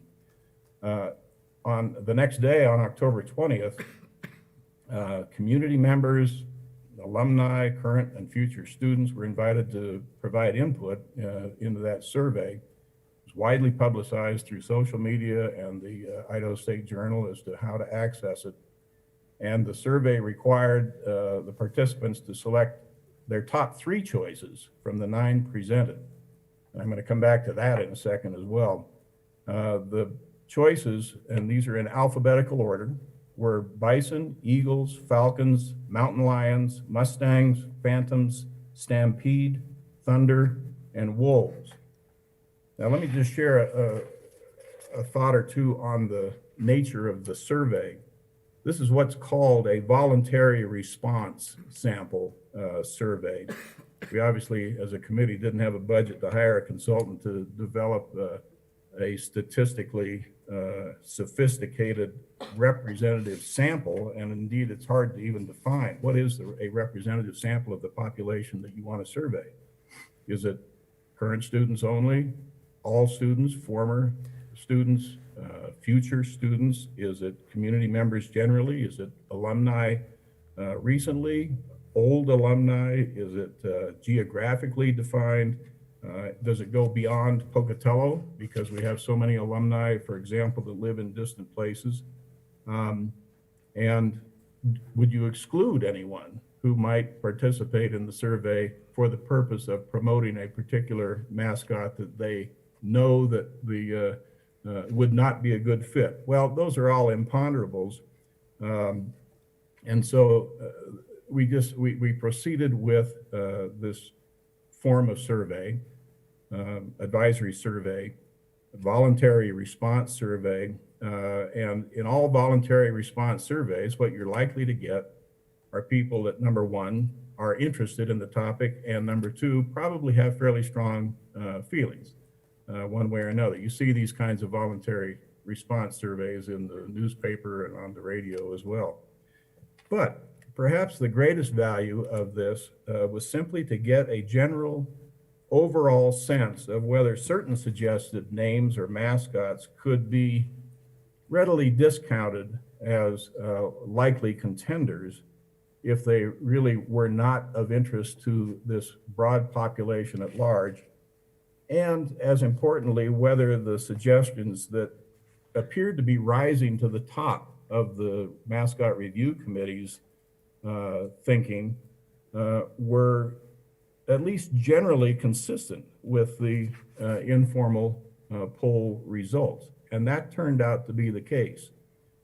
So I referred to it in the meetings as it's more of a barometric measure.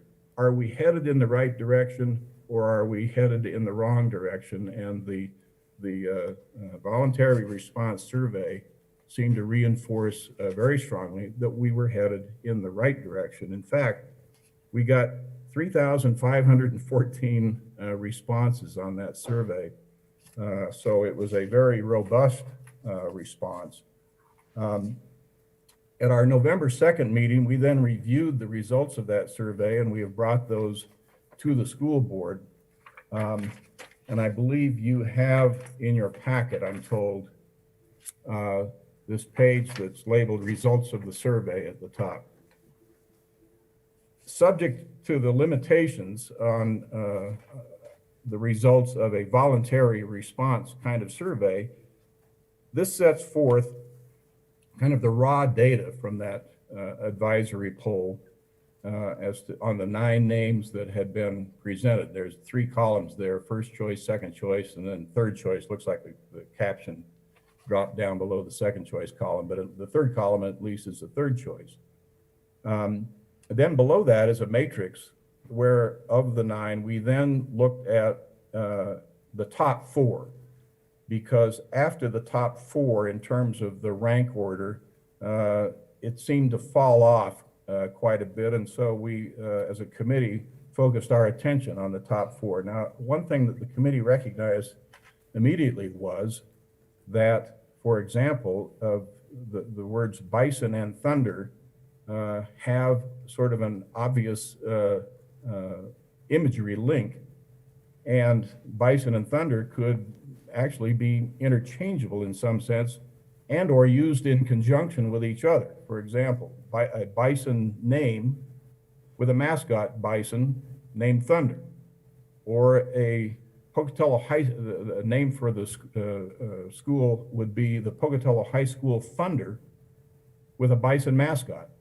And so there are variations here, and I point that out only because these aren't either or selections. These were designed, again, to bring to this board what we thought were viable suggestions that seemed to have a general consensus of approval. And down below that matrix, it's mentioned that the rank ordering was completed using what's called the BORDA method, or the Board Count method.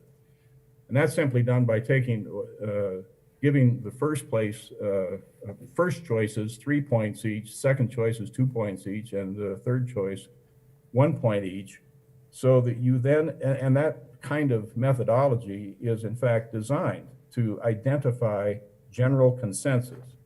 Simple example, if you have 9 proposals and each gets, let's say one gets a 20% approval rate and the other 8 only get 8% or 10%, then that adds up to 100%. But what do the result of that is that the plurality winner of 20% is clear because it has 20% and the others each only have 10%. However, the 20% recipient also can be viewed as being not favored by 80% of the people that responded to the survey. So again, by including the first choices, second choices, third choices, and melding the data in that way, we thought that we had successfully come up with a general consensus that the committee's deliberations and conclusions that these four recommendations were barometrically consistent with the positive support that was out there in the broad community that participated in the survey. So then I understand you also have a document in your packet called the Mascot Selection Committee Advisory, Mascot Selection Advisory Committee matrix.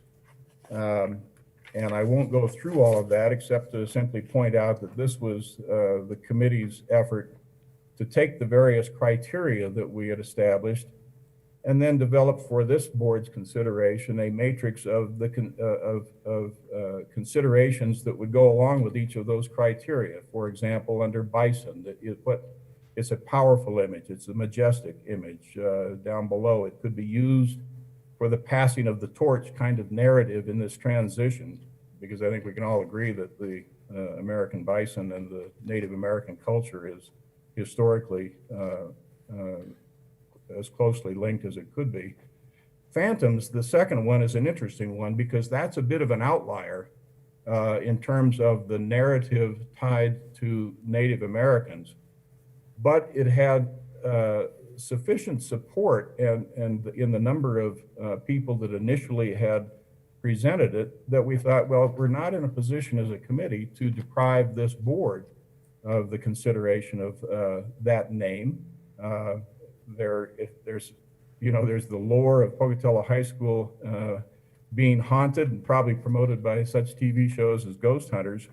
And so it was, again, a name that it didn't meet the preference we had for a tie to the Native American culture, but it nonetheless was a popular enough one that we thought the board should, in its wisdom, consider it.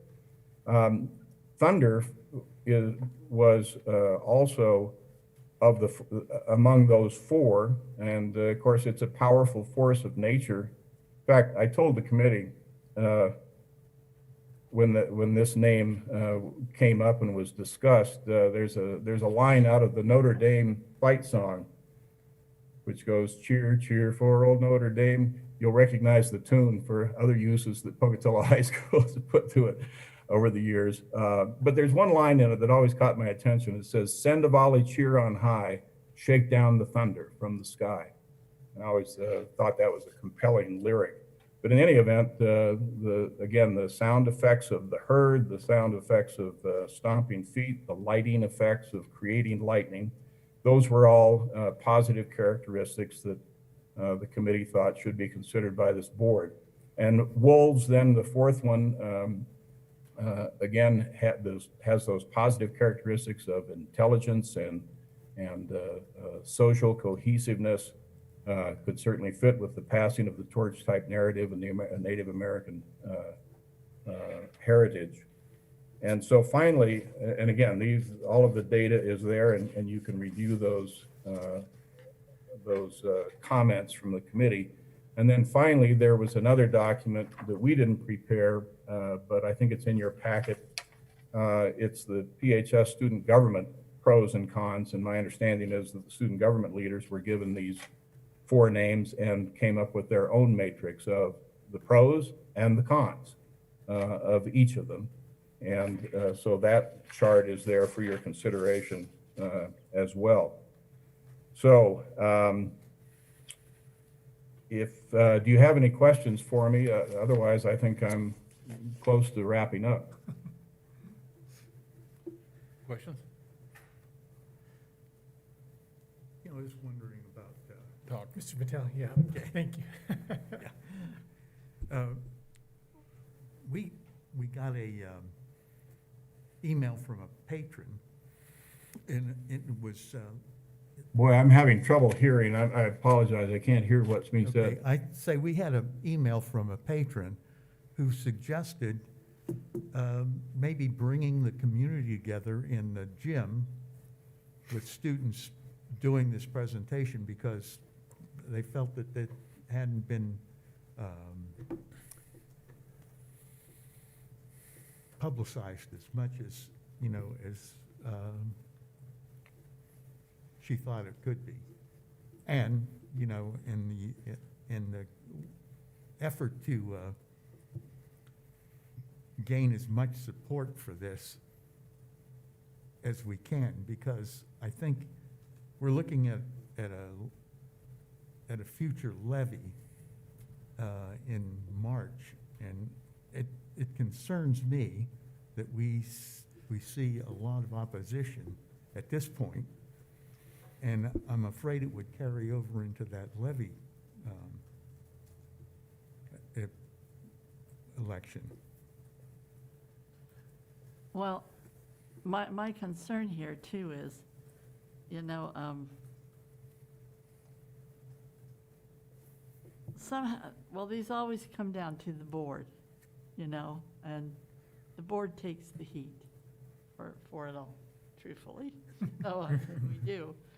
And we've been accused a lot lately of not listening to the public or giving the public a chance for input. And my feeling is, well, this was offered in the, you know, it was advertised on, I think, on the Journal, you know, and then I think it was on the district website, wasn't this on the district website? The voting for the Mascot issue and that.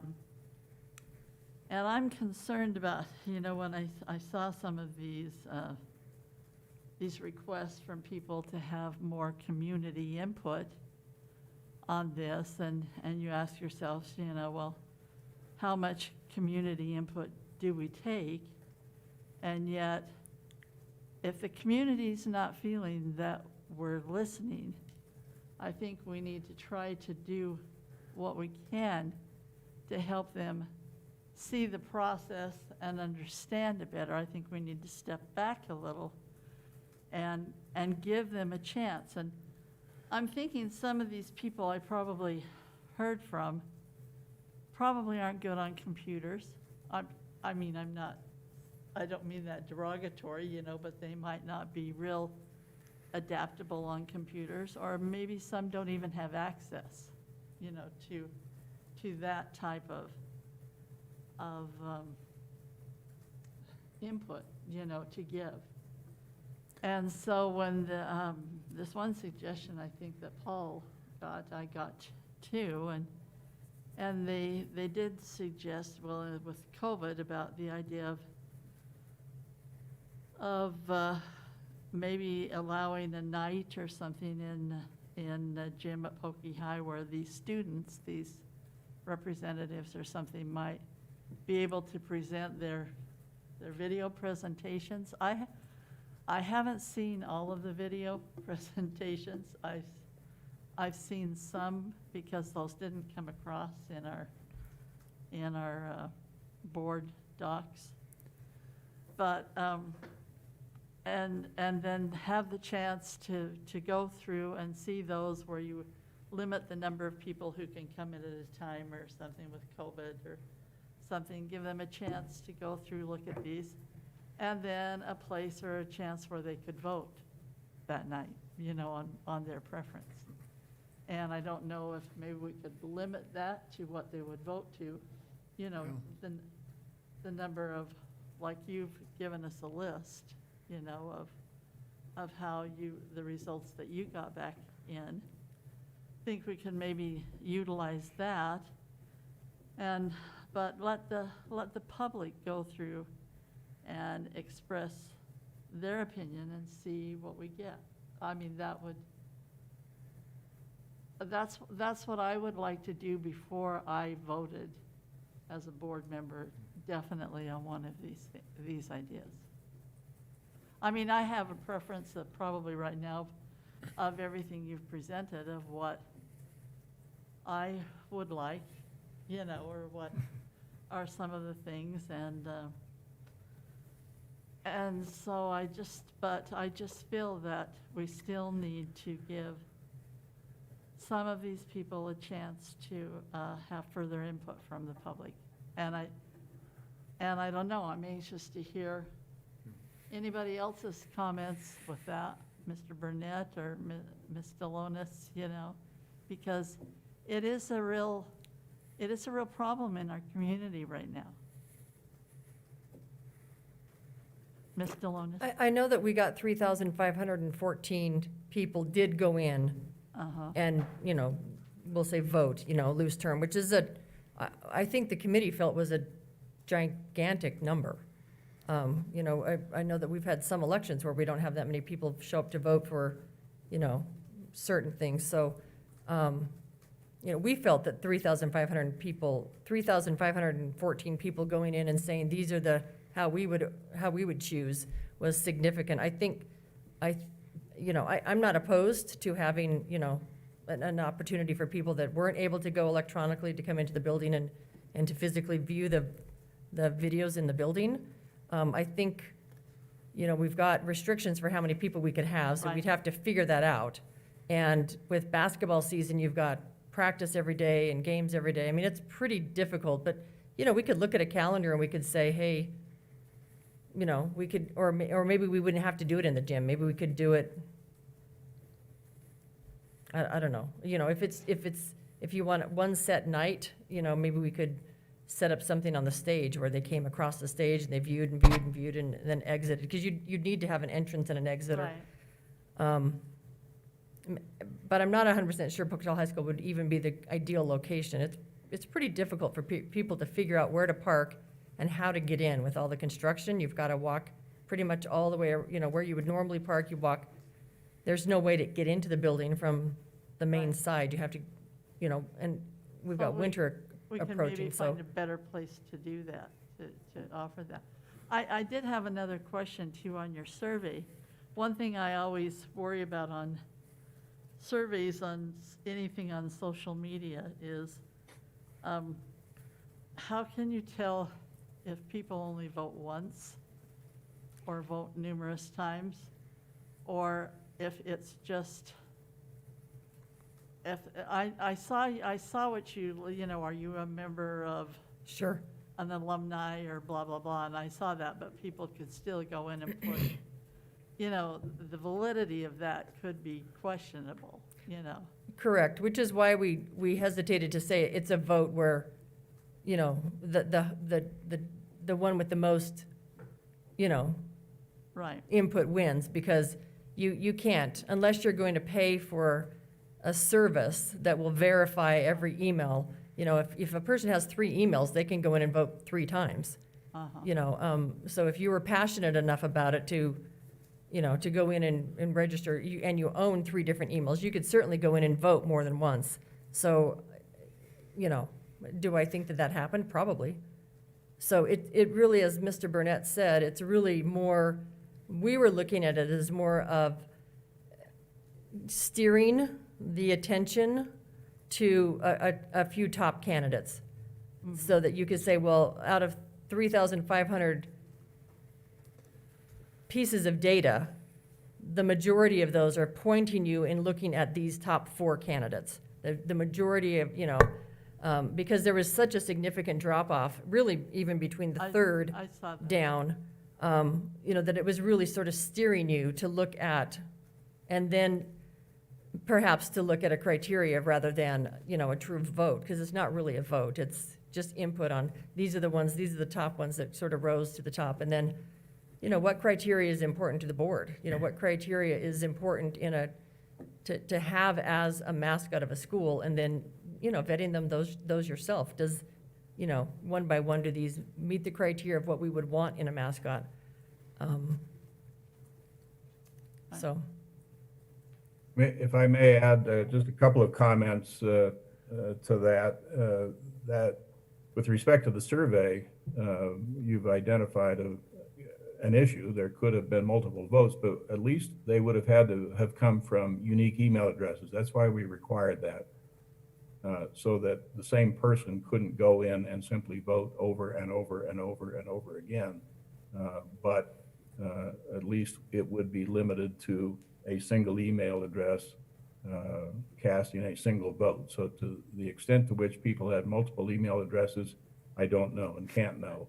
But the committee did consider that and thought, well, under the limited capabilities that the committee has to engage in this kind of voluntary response survey, that would at least be an element of trying to eliminate as much duplication as possible. Did we eliminate it all? Probably not. But again, I go back to the whole notion of the limitations on voluntary response surveys. Right. The only people that respond to those are those that are interested and that probably have a strong opinion. So when we ask, how would the whole community involve itself as with a community electing a commissioner, or for that matter, electing a member of the school board, we don't have the kind of defined population that would permit that kind of statistical certitude. One other comment on the videos, the committee discussed this, and those wonderful kids that put together the videos were charged with something very challenging, and that was to take a mascot or combination of mascot themes and on very short notice put together these videos with different groups producing each video. The committee discussed that possibility because I think it's fair to say, there was an unevenness in the, if you will, in the quality of the videos. Right, I noticed that. If those are going to be considered by a larger group, I think in fairness, if this board is inclined to reduce the number of potential monikers or mascots or both that are under consideration, then you almost have to have a uniform approach taken on those videos, because as a couple of our committee members, I remember one in particular saying, we don't want this to be a contest of The best video.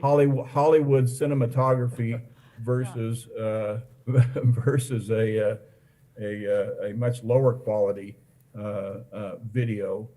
That's not what the issue is. It shouldn't be decided on the basis of the smoothness or the sophistication of the video. It should be decided on the basis of the criteria for what would make for a good name, what would make for a good mascot associated with the name, and what would, in that regard, what would last for the next 150 years, not just this generation.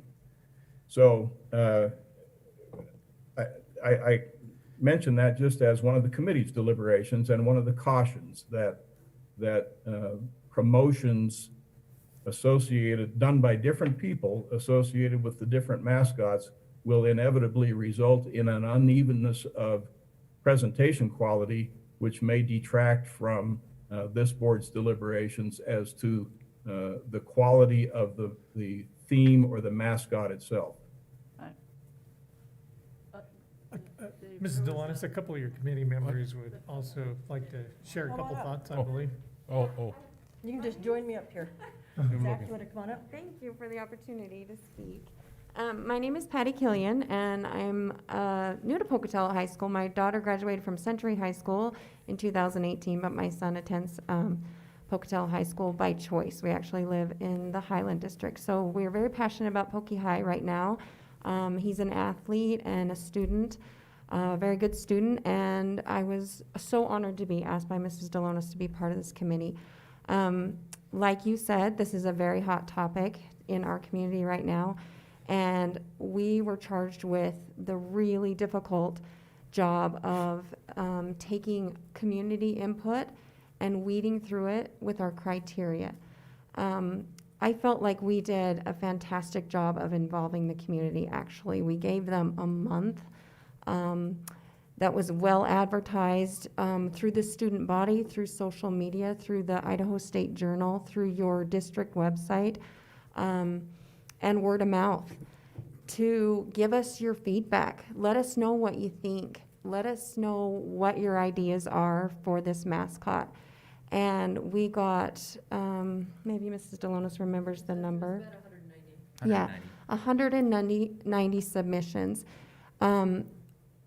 First thing we did is look at that and just be surprised by how many duplicates there were. This community really kind of was like-minded in what they were thinking, and it helped us drive our criteria for deciding. The other thing we noticed was about 50% of them had to be thrown out because they just said, keep it the Indians. So we respect your decision to retire that mascot, and we took it very seriously, and we wanted to preserve that highly charged emotional feeling that this community has about that mascot. We want to embrace that Native American culture and take it into the future without being offensive. And while we don't think that the Pocatello mascot is offensive, other people do. And so it's time to retire it. Then after that month, we weeded through the suggestions with the criteria that Mr. Burnett already put forth, saying no people. So that took out really quite interesting candidates like patriots, which that sounds like a great thing for red, white, and blue, but a lot of people are offended by patriots right now. It took away things that had to do with the railroad. It took away things like pioneers and mountain men and lumberjacks and things that could be, construed with our area and related to the Native Americans, but also could be negative towards the Native Americans. The railroad took out their land. So while this is the Gate City, we felt like anything railroad related should go. And that's kind of how we went through each one. A lot of people wanted us to just be the Pokey Pride. And while we loved that, we could see a huge opportunity for abuse for our school. We also didn't want to just be like he said, not a thing, because a Boise school that used to be the Braves just went to the Brave, and we talked to them, and they really regret that decision because they have no true mascot, no thing to claim as their own. So this was grueling for us. We really tried to use all the community input that we had, and once we narrowed it down is when we offered up that advisory survey. Again, I felt like it was highly publicized, and it was, to your point, Mrs. Craner, technical, but we had grade school children do it. We had alumni, clear back further than Mr. Burnett, I'm sure, participating, and we got a fantastic response rate, we felt. So I just wanted it to be clear that we did our very best to involve the community. And as far as social media goes, most of the comments that we get are keep it the Indians. The people that are behind us and behind this change seem to have rallied around our 4 choices and steered us in that direction. Well, and I really do commend your committee. I mean, I know you've spent a great deal of time, going through and researching and doing a tough job, and I'm pretty impressed with the total amount of input that you got. Yeah. But I can tell you now, the community won't be. I mean, to be honest, if we were just to make that decision next week, the community would still feel like they didn't have a choice, at least maybe on the last four that you have come up with. They feel like I know they will feel like they should have had some way to give some input on maybe the 4 finalists or something. That's my feeling, and that's what I get it all the time, and I'm sure you all do. We actually did consider that, and poor Mrs. Delonis has taken the brunt of a lot of in the media of it being her, mission to change this mascot when I think it's not that at all. And so we did come prepared with our recommendation, so that if you needed to take that and put it Right. back on Which us. we certainly Um, would take. so we did come ready with that recommendation, so that you guys didn't have to vote. You could just approve or disapprove our recommendation, and then we could go back and deliberate if you had, if you had said no. So there is that option for you as well. We're not opposed to more community input. I just wanted to clear that we Right. really tried, to get all we could. And you had some comments? Yeah, well, I just a little bit about me. Obviously, I was a Pokey alumni. My wife is a Pokey alumni and a cheerleader. And then I had two stepsons that have graduated from Pocatello High School, and I currently have a freshman, a sophomore, and a senior at Pocatello High School. So I think that what most of our time was spent on was really trying to take the feedback that we were given. And one thing that I really want to, Patty said a whole lot of what I kind of felt like I needed to say, but the important part that I see is, and as Howard has pointed out, is obviously it's a limited, not scientific data sample set, right? We had submissions and we had the like survey or poll or whatever you would like to call it. What I think is really important to note is that there's a correlation of the popular votes in the submissions and then the popular votes in the responses. So what that said to me was that the choices that we submitted as the finalist choices, if you look at the number of just initial submissions and you look at the number of people who voted for those seem to be the community feedback. So we acted appropriately, in my opinion, based on the feedback that we got. And I can also tell you that as a committee member, I certainly read as many positive and negative comments about this action as I know Patty has as well. And I would absolutely second her opinion that the crowd that is saying that they haven't been heard is the crowd that is still advocating for keeping the Indian mascot. I didn't see anybody anywhere on any article or comment or letter to the editor saying, gosh, I really think that the mascot should be a moose or anything. Literally, there's not a single comment that I can think of or any feedback that we got where a community member felt like they were not being heard that had a different suggestion, right? Because we allowed a submission period for suggestions. We didn't say there were limitations on it. We evaluated literally every single one, every committee member did. And it seems to me if that's your fear about community feedback, that it's coming from the crowd of don't change, as opposed to evaluate the new mascots. And my suggestion didn't get heard because we spent a tremendous amount of time allowing for submission and evaluating all of them. So that's at least the part that I would like to say is that to me, if you look at the data sample set, I think as a committee, we see the sample or the recommendations kind of moving forward with the data that we have. And that was the opportunity that we had. I mean, there was no other way for us to get more data. And then the feedback that I saw about people saying they weren't heard are for people who want to keep the mascot. Yeah, absolutely. Every time on Facebook or Twitter or Instagram, even on the Idaho State Journal's page, all the feedback about not being heard was, keep the name, this is a legacy, this is, just absolutely stuck on the Indians. And, to their credit, I get it. That's a huge legend, 128 years. Yeah. That's going to be a hard change, especially for a lot of people. It's the town icon. It's, the original high school. But the decision to change it has already been made, and I think that's where you're getting your pushback. I'm not sure. I think that we did capture all the people that are ready to change's feedback. I'd also like to say, I certainly empathize with what Lisa Delonis has had to go through as far as things that were said about her. I understand as a board, you guys have had a lot of flack thrown at you, I think unnecessarily, and I don't think that's fair.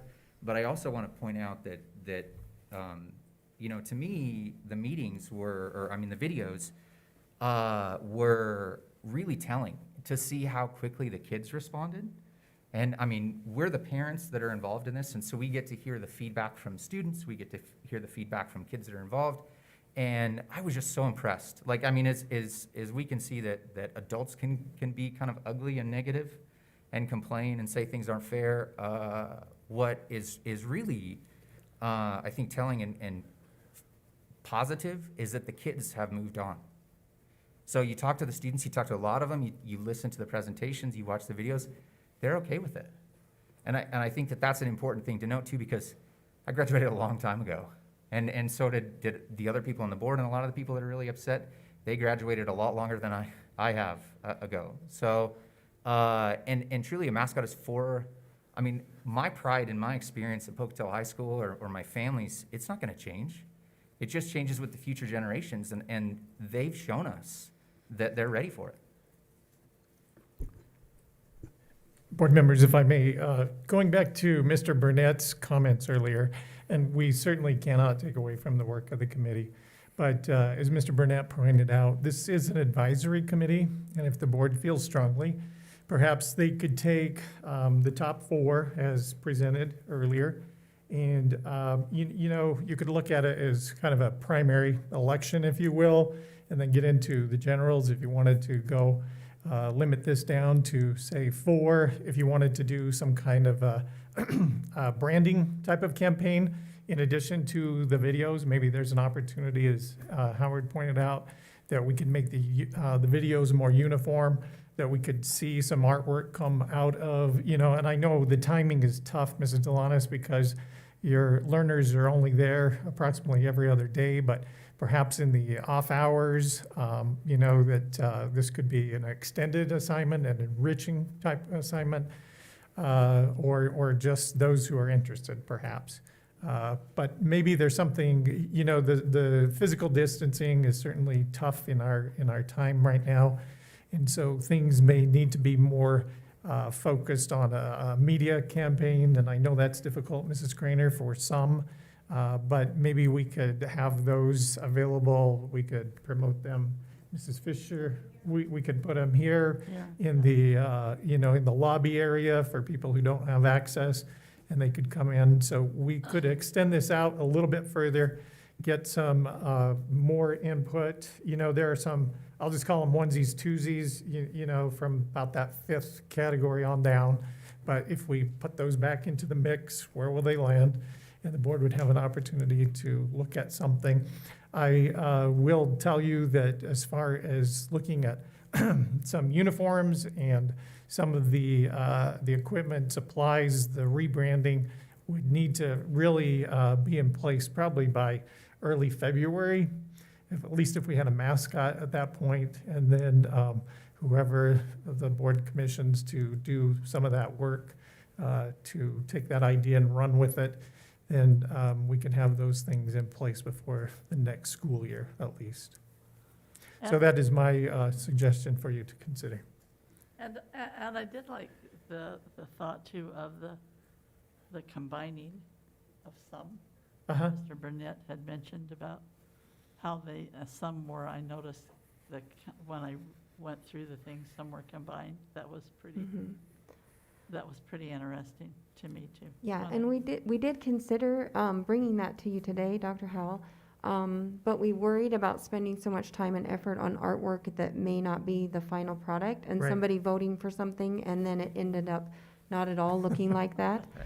So that was a huge concern for us. We feel like we've kind of really tried to think of all the negatives and positives, and because our first thought was, let's bring these videos to the board meeting, let's promote the 4 ideas. And then as we talked, we kind of quickly got away from that, just spending so much effort on artwork that may not even be. And then someone saying, well, we voted for that, you know, and it not being. So good point. So that was one of our concerns, just to put that out and there. I definitely saw the point. I mean, you know, were a lot more creative in their presentation than others, and because of lack of time or whatever, you know, or your abilities. Yeah. Just creative. And you don't want that to be Yeah. the deciding factor. Yeah, you don't want to vote for a video versus the Yeah, mascot. so Mhm. I can see that, but I like your suggestion. Have somebody professionally do that, you're gonna get that anyways. Yeah, you, with children, you will. Forward, there's gonna be unevenness. Yeah. Right. Because I think we're gonna have a hard time getting kids to do this, you know, with, they are very limited. Their time at school, they don't wanna spend on this. I mean, are you getting that from the kids that you're speaking to? Yeah, That I mean, I feel like every second they're at school is so precious. I've never, my 17-year-old junior misses school so much. And so, you know, the extracurricular projects are probably pretty last on their list. Finals are coming up, those kinds of things. They're moving into a new hybrid schedule for the second trimester, so they're kind of upset about that. Scared about their sports being suspended, all those kinds of things. I think it's fantastic the student board jumped on, but I'm Well, not sure they would want to do it They again. they came in outside of class and produced those videos too. My son is in one of the videos, and he came in, he does a at-home learning day on a Friday, and they produce all the videos on a Friday. So, and then he had to make up the work. I mean, obviously, it's your decision. I think that, for us, or where we got from our sample set, we worked off of the suggestions and recommendations from the community, and did our best. And there was long discussion about trying to have the student government class come in and represent to try and have a level playing field.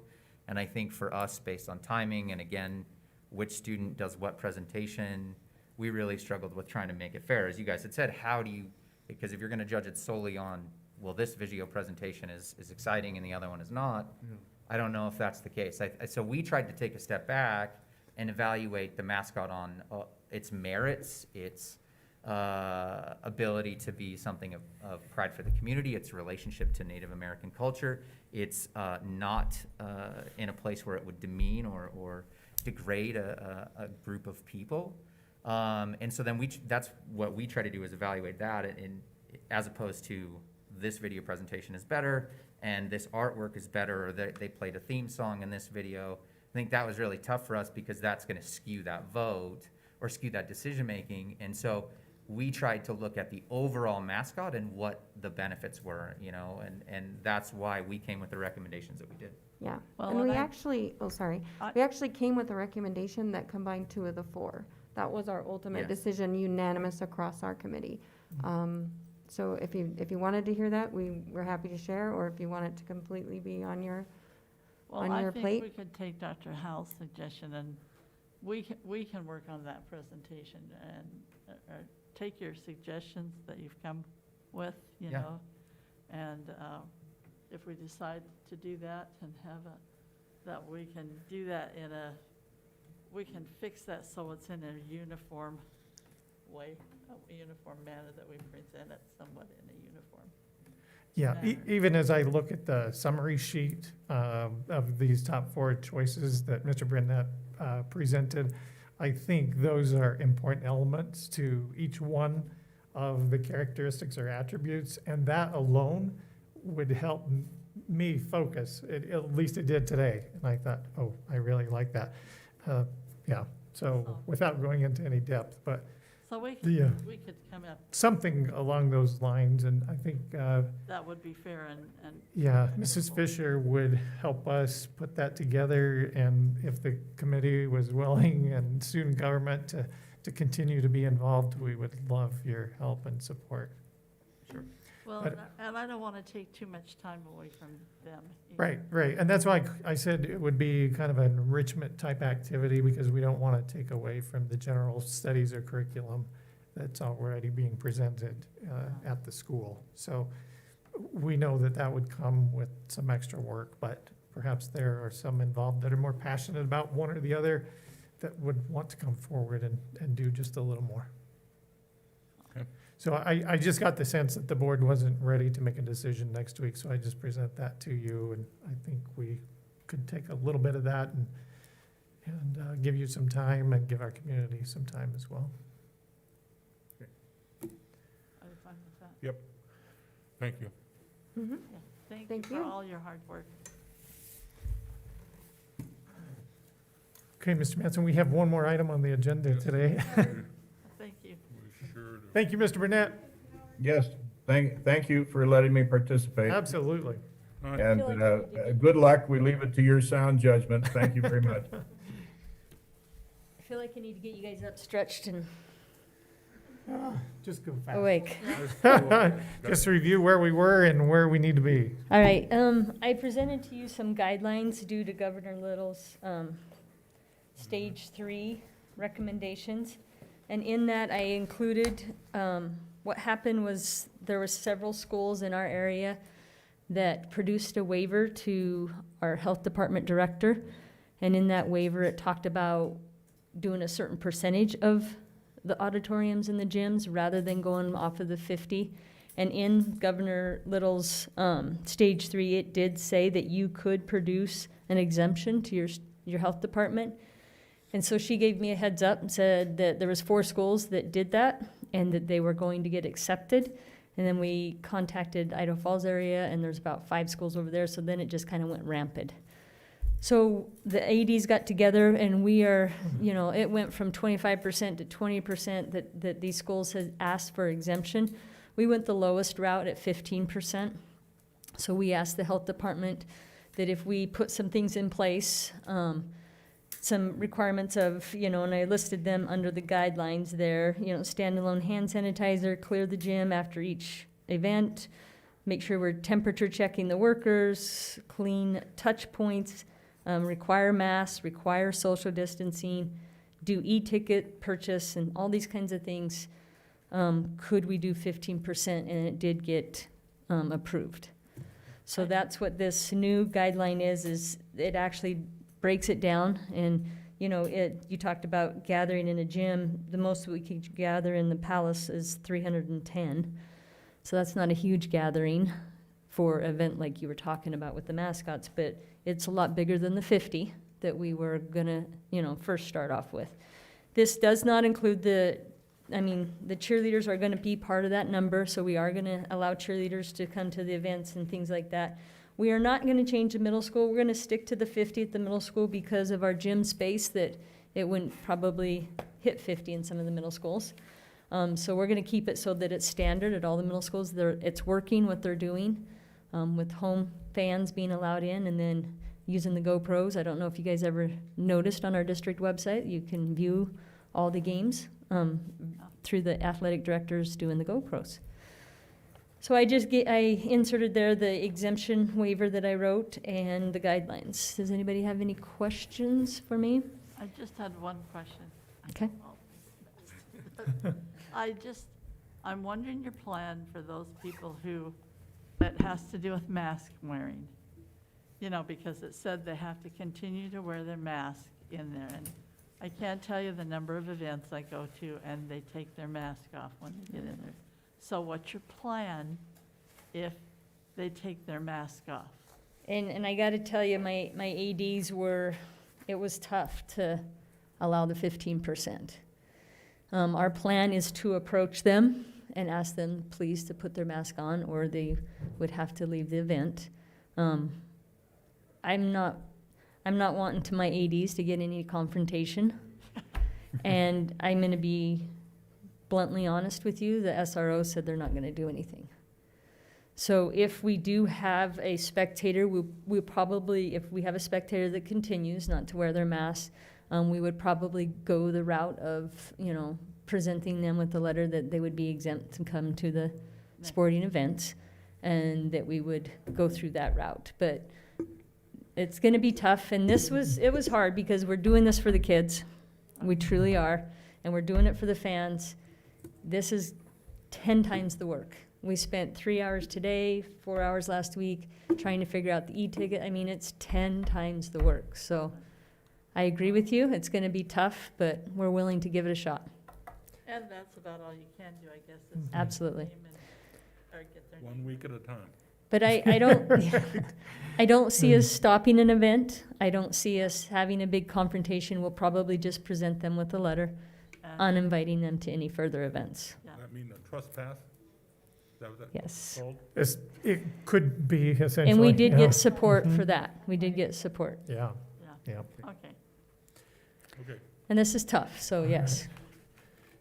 So, Mr. Chairman, we'll have to convene a special meeting to take Yep. action I today. will now recess this work session and convene a special meeting to consider taking action on the roadmap high school athletic exemption request. Is there a motion?